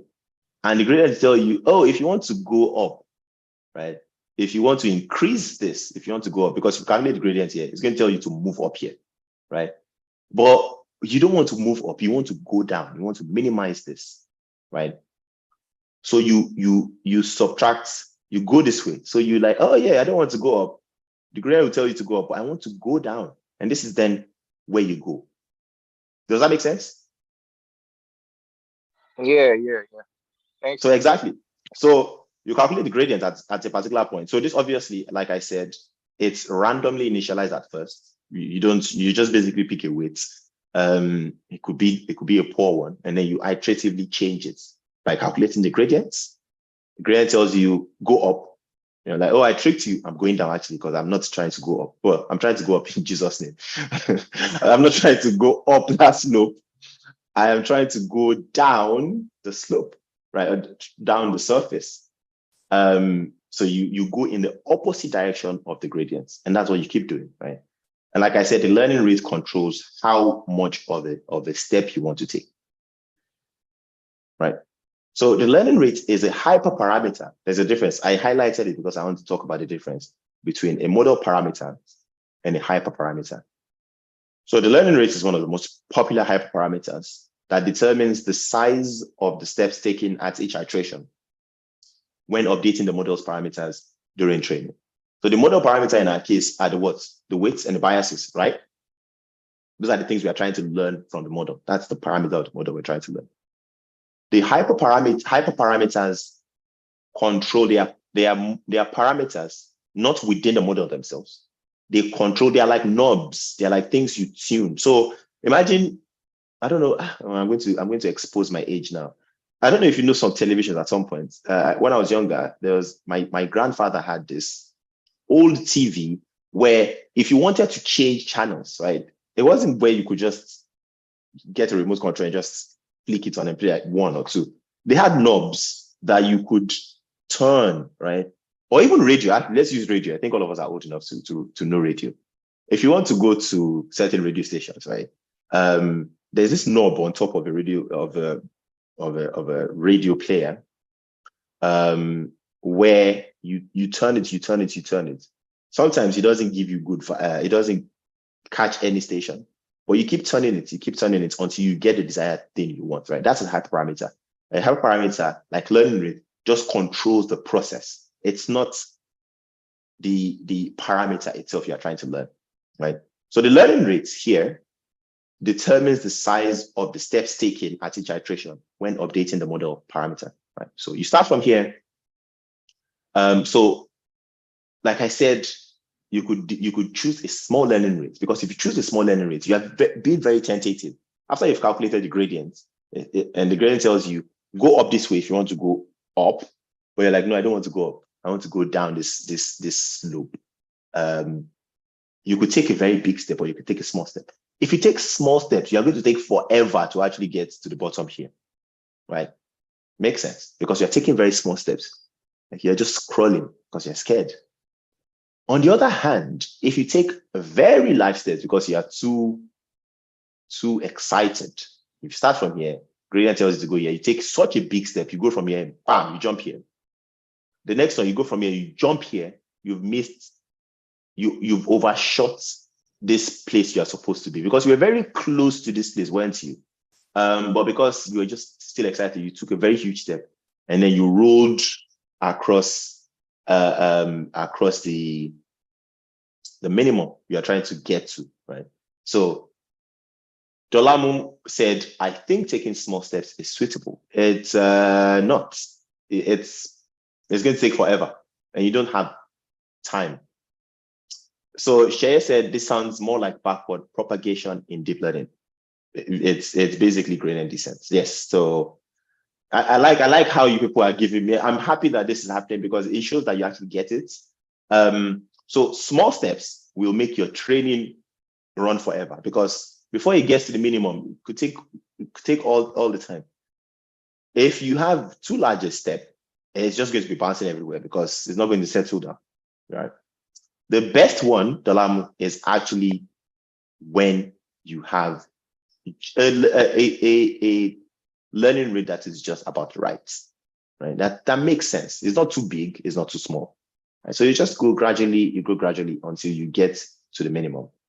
Now, for the sake of this, there are many ways to actually do this, to set the learning rate, to optimize it, and all that kind of stuff. We're not going to get into that on this course, in this class. But I hope that when you pick up a textbook or when you pick up a book, the intuition behind what's happening with learning rate and all that will help you understand the math or whatever comes in. Does that make sense? So Dolamu, taking small steps is not really suitable. It's finding a nice learning rate that is not too small, that's not too big. That's just somewhere in the middle. But is there a possibility it never converges to a minimum? Yes, it's very possible. There are many things that could happen. So this function, for example, is very easy. They call them convex surfaces because you have just one minimum here. Very easy to optimize, very easy to go down the hill.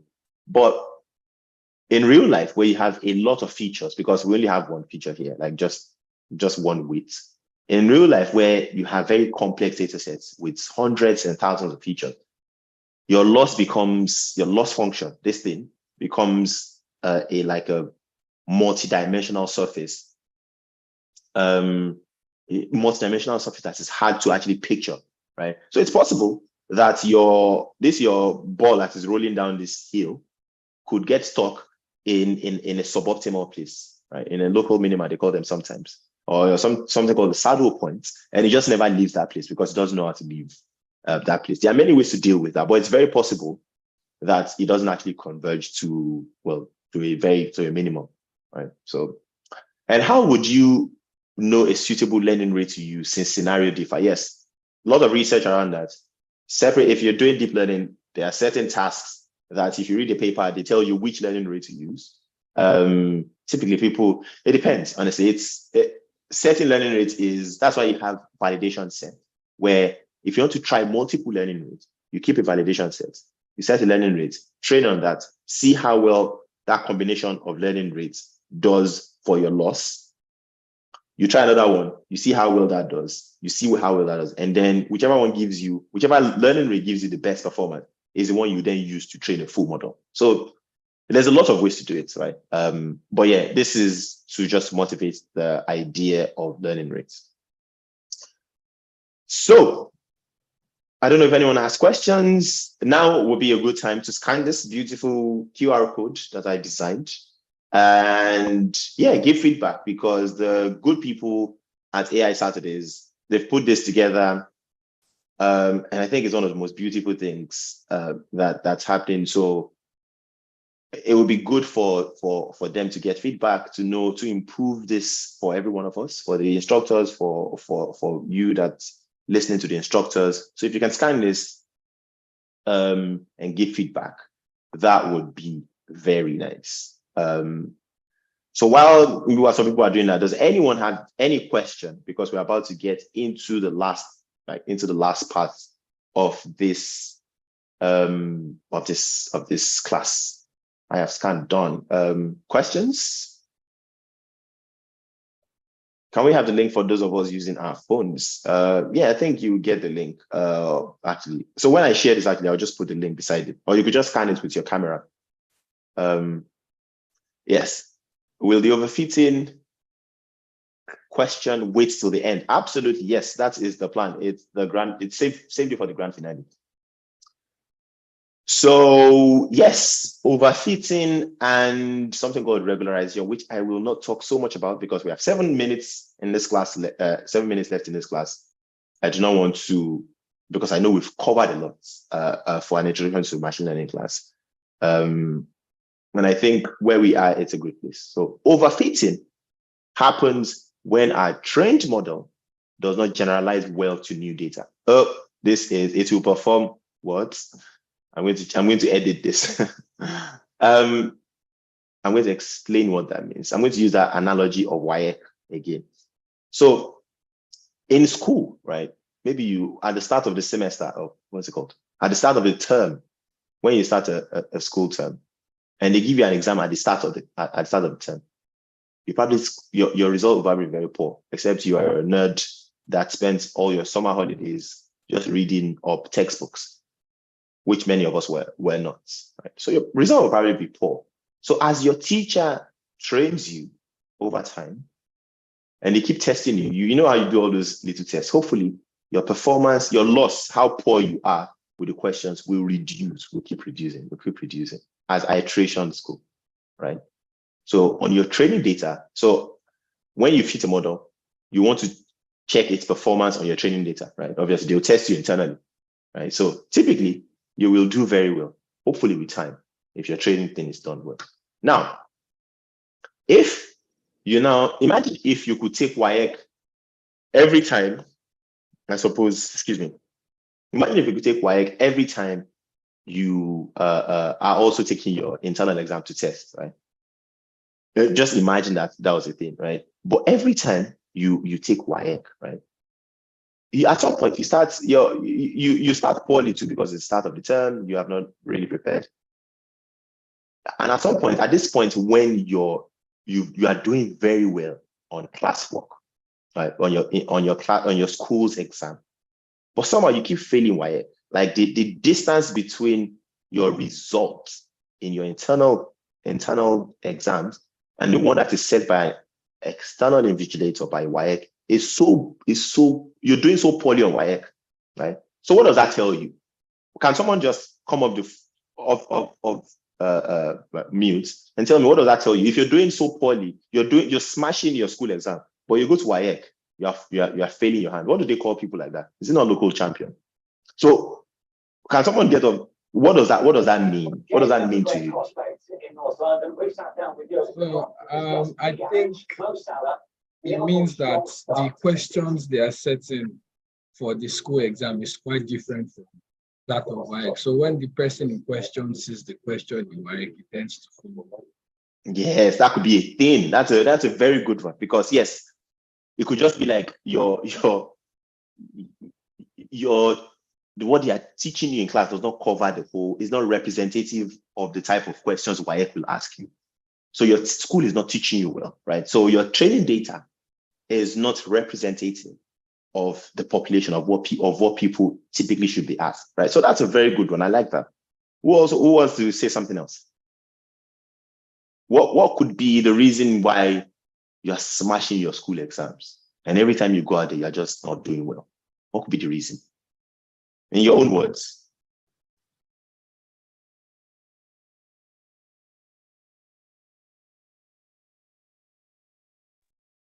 Hello. All right. Okay. Yep. Okay.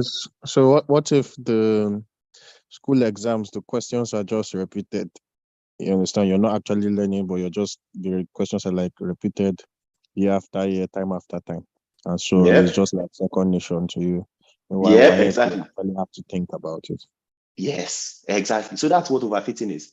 Overfitting is when you have a training set, right? And your model has learned everything about that training set, the relationship between the training set, has learned it so well, but it hasn't actually learned anything useful. It cannot generalize to other things outside of that training set, right? So it's not very useful, because if you cannot do well on something, you should do well on something that should be representative of what you've learned, right? If you've really learned something, someone should be able to tell you, oh, what does this mean? Even if you've not seen it before. If your knowledge is good enough, you should be able to answer it, right? Would you agree with me? Right? So that's what overfitting is really. It's when your model does not generalize. That's what they call it, generalization. If your model doesn't generalize well to new data, to unseen data, and that's why you keep your test set separate. You don't want to pollute it, because if you put the test sets into your training, you're basically cheating, right? There was a year, I'm sure it's happened before, where WAEC questions were leaked and they had to cancel things because obviously if questions are leaked before, then your training is, you just need to basically cram the answers and just go in there and write it down. So you're not really testing things, right? And that's why you keep your testing separate, right? So this is validation. When you are training a model and you see and you plot your loss metrics like this for your training and your test set or your validation set, and you see something like this where there's a huge divergence between your training error and your validation or test error, then your model is overfitting.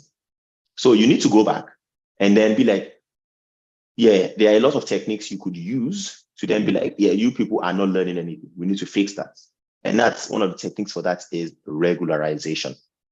And it's basically saying you want to penalize your model for learning too much about just that training set and not trying to learn outside. So your teacher will be like, so regularization is just basically your teacher saying, no, you people have not learned enough. You are just cramming this thing. Explain this thing to me in your words, right? That's basically what regularization is in a way, right? So there are different forms of regularization, right? There's something called L1 regularization. You find it in textbooks. I did not bother to cover it here because it's long. Something called L2 regularization. It's basically ways of making sure the training process doesn't just overfit on the training set, right? So that is training, overfitting, regularization. There are many ways to make sure your model doesn't overfit. It's huge sections in textbooks are dedicated to that. So does that answer your what's it called? Your overfitting question? I don't know who asked. Let me see. Yeah, does that answer it?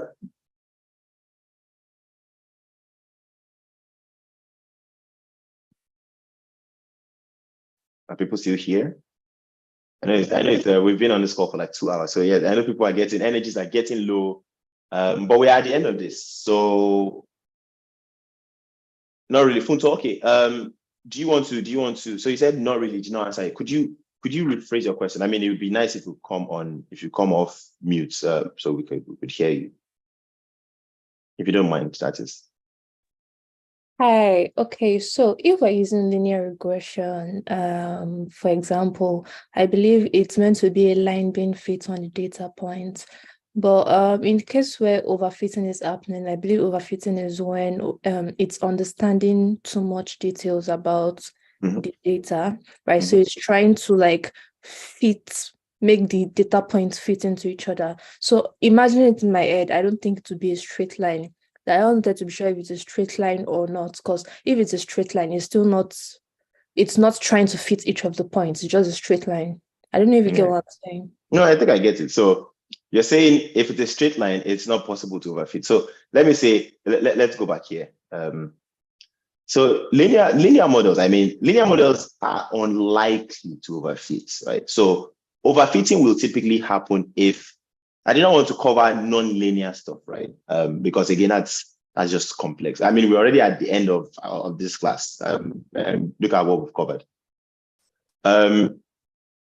You have linear models that just assume, like linear regression, that the relationship between your features and your label is just a straight line like this, right? That is the fundamental assumption of linear regression. No matter what the actual relationship is, right? Even if it doesn't look linear like this, linear regression will still assume that, you know what, I'm going to approximate this relationship, no matter how complex our relationship is, with a linear line, with a linear line, yeah, with a line, right? So for that, because it makes that very simplistic assumption, it's unlikely. It could overfit, but it's unlikely to overfit, right? A case where it could overfit is, imagine if this is your training data, right? But you have a test data that looks nothing like what is in the training data set. Like the training data set and the test data set are completely disjoint. They don't come from the same distribution. They don't look alike. Your model will not do well. It will overfit, because it means that it will perform very well on your test sets because it looks a certain way. And if it comes to trying to infer on a test set that doesn't look anything, that's from a separate distribution from your training set, it's going to perform poorly, even as it is a straight line, right? So you have non-linear methods of doing regression, where instead of maybe having a straight line like this, you have a more curly line that could maybe just snake around and could capture more complex relationships. And those have a tendency to overfit. I mean, I'll share a blog post I wrote a few years ago. It's called, I think, Demystifying the Bias Variance Trade-off, because the question you're asking me now then leads into something called the bias variance trade-off. I will share the link to that, and I think you will get better answer at the end of this class if you read that, because I also try to write in rather simple terms there. So hopefully you get to understand that. If you don't, send me a message on Twitter, or just ask me on Twitter, and I will try to explain after. If you try to do that and you still don't understand it. But yeah. Yes, thank you for sharing that. That is the blog post. I think someone. Akore did raise his hand, and then it was Jack. Akore, I think you have a question, right? Yes, thank you. So my question is on mean square error. I noticed you talked about square mean error, square mean error, or square mean loss. So let me get that. I didn't. Yep. I think it's here. Yep. So my question first, so mean square error, the same as mean absolute error. No, they're different. So it's okay. If they are different, most materials I've read so far, mean absolute error, and they hardly touch on mean square. Yeah. So I mean, it depends. Again, it depends. Both of them are loss functions, right? So mean absolute error, the difference is, look at that, mean squared error, and the other one is absolute error. So with squared error, the difference between your observation, the ground truth, and your prediction, you square them, right? And the absolute value is you just calculate the absolute value. So if you have, it's just going to return a positive value every time. So if you have -2, it turns it into 2. If you have -5, it turns it into 5. If you have +5, it turns into +5, right? That's the absolute value, right? The difference is rooted in statistics, in something called outliers, right? If you have huge values, outlier, right, and your model maybe predicts, so if you have an observation that's maybe 100,000, right, and your prediction is maybe 1,000, the difference between those two things is what, like maybe 90,000, right? I don't know, but something like that, right? So 100,000 minus 10,000, difference between that is like 90K. If you square that, right, that is a very huge number. It balloons because that's an outlier. That's just a very big number, right? So it affects the total value of your squared loss, right? So the reason some people favor MAE, which is mean absolute error, is because square of anything is susceptible to being ballooned by outlier value. So if you have a very huge value, if you square it, obviously you're going to double that. Absolute error doesn't deal with that because absolute will just take the difference. While it's still a huge number, it doesn't square it. It doesn't compound the mistake, basically, right? So that's the difference. You can use both of them, but since the MSC is kind of easier to use because if you're calculating the gradient, because you keep in mind that you calculate the gradient of our cost function relative to the parameter, it's easier to calculate the gradient of MSC because it's kind of easier to do than an absolute. Because square, you can calculate the gradient of this rather easily. if you want to do that by hand. So that's the difference, right? MAE, MSc, outliers, Ballooning, outlier values, and all that. Make sense? Yes, yes, it does. Thank you. Jack, I think Jack also raised his hand. Yeah, so basically I'm just asking that now in overfitting, how can we prevent now overfitting? How can you prevent overfitting? So it's with something I called regularization, which we discussed here. Let's see this. So it's called regularization. And I did not cover it here deliberately because I did not want to complicate this even further, but I just wanted to motivate it. So regularization is, we have two types really. Well, in this closed domain we are working on, L1 regularization and L2 regularization. And it's basically a penalty term that you apply on your training process. You basically say, it's like, if I go back to the example of school, it's your teacher basically telling you, oh, I know you people are not learning anything. You're just cramming this thing.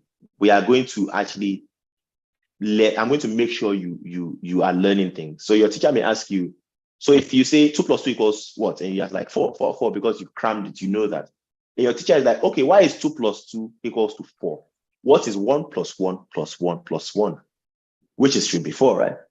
So your teacher wants to test your understanding. So that is basically, your teacher is regularizing, in a way, your training, your thinking, so that the teacher can be sure that you're actually not only cramming what is in the training, what they've taught you, but they want to make sure when you can reason beyond what they've given you, you've actually learned the process of calculating sums in this case. So if your teacher was to ask you 1 + 1 + 1 + 1 + 1, and you don't do well, then your teacher knows you're not doing the right thing. You don't get it yet. You know 2 + 2 = 4, but you don't know that when 1 + 1 + 1 + 1 + 1 = 4 also, and there's a problem. You should know that, right? So your teacher will tell you, oh, you know what? There's a problem, so we need to train you again. So that's regularization in a way. That's it's just it's the way I loosely put it. Does that make sense? Yeah, and besides that, can we talk about the hyperparameters, the choices of hyperparameters like the learning rate? Can that one also can it result to the overfitting? Absolutely. I mean, everything in the training process could, because your learning rates could affect, it could underfit, in fact. So there's something called underfitting when you don't even learn anything. It's just a useless model. Like that ugly line we had is an underfitting model, right? So depending on your learning rates, if your learning rate gets stuck, maybe you keep maybe you use a very small learning rates and it gets stuck somewhere here, you stop your training here, this will underfit, right? It will just be like, oh yeah, I'm not learning anything. So it depends. Like, so your learning rate definitely affects what you have, like the value of your loss on your training set. And when you test it finally, because obviously your learning rate controls what the value of your parameter will be, right? And it's the value of those parameters that will then use to make inference, right? So your learning rate controls where it will eventually land, and ultimately controls what your training error will be and what your validation or test error will be. So yeah, it does affect it. Make sense? Okay. Yeah. Thank you. I don't know. I have one last question. Oh, it's fine. Yeah. I don't know to give room for others. Okay. Does anyone? So hold on, Jack, because I'm conscious of time. I know you're going to start your labs. Does anyone have any question? If anyone doesn't have any question, we'll take one final question. If anyone doesn't have any question now, someone else, then you can ask. If not, shoot me a message on Twitter. Does anyone have any question outside? Oh, no lab today. Oh, okay, that's good. Well, I'm going to cycle, so I need my time also.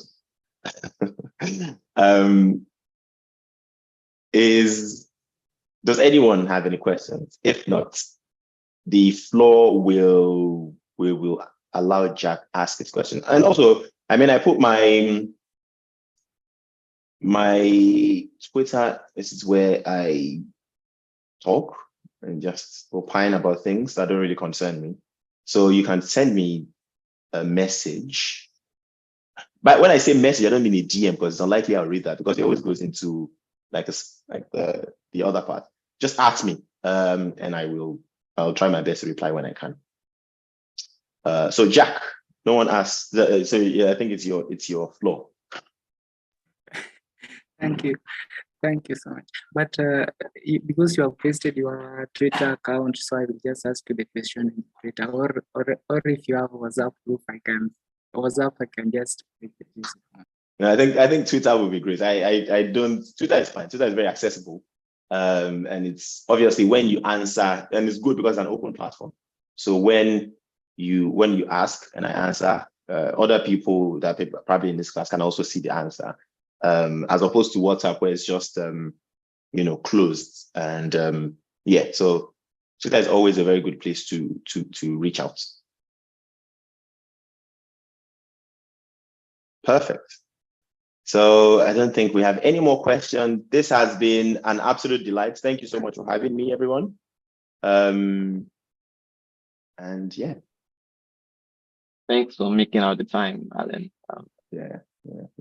I'm sure all our scholars enjoyed the session. It was quite interesting, and the way you handled this was pretty great. Thank you. So, Thank you. That's good. Yeah. Thank you all for attending. Don't forget feedback form, attendance form. Remember, even if you are here, we have no proof that you are here unless you fill the forms. So please do fill the forms.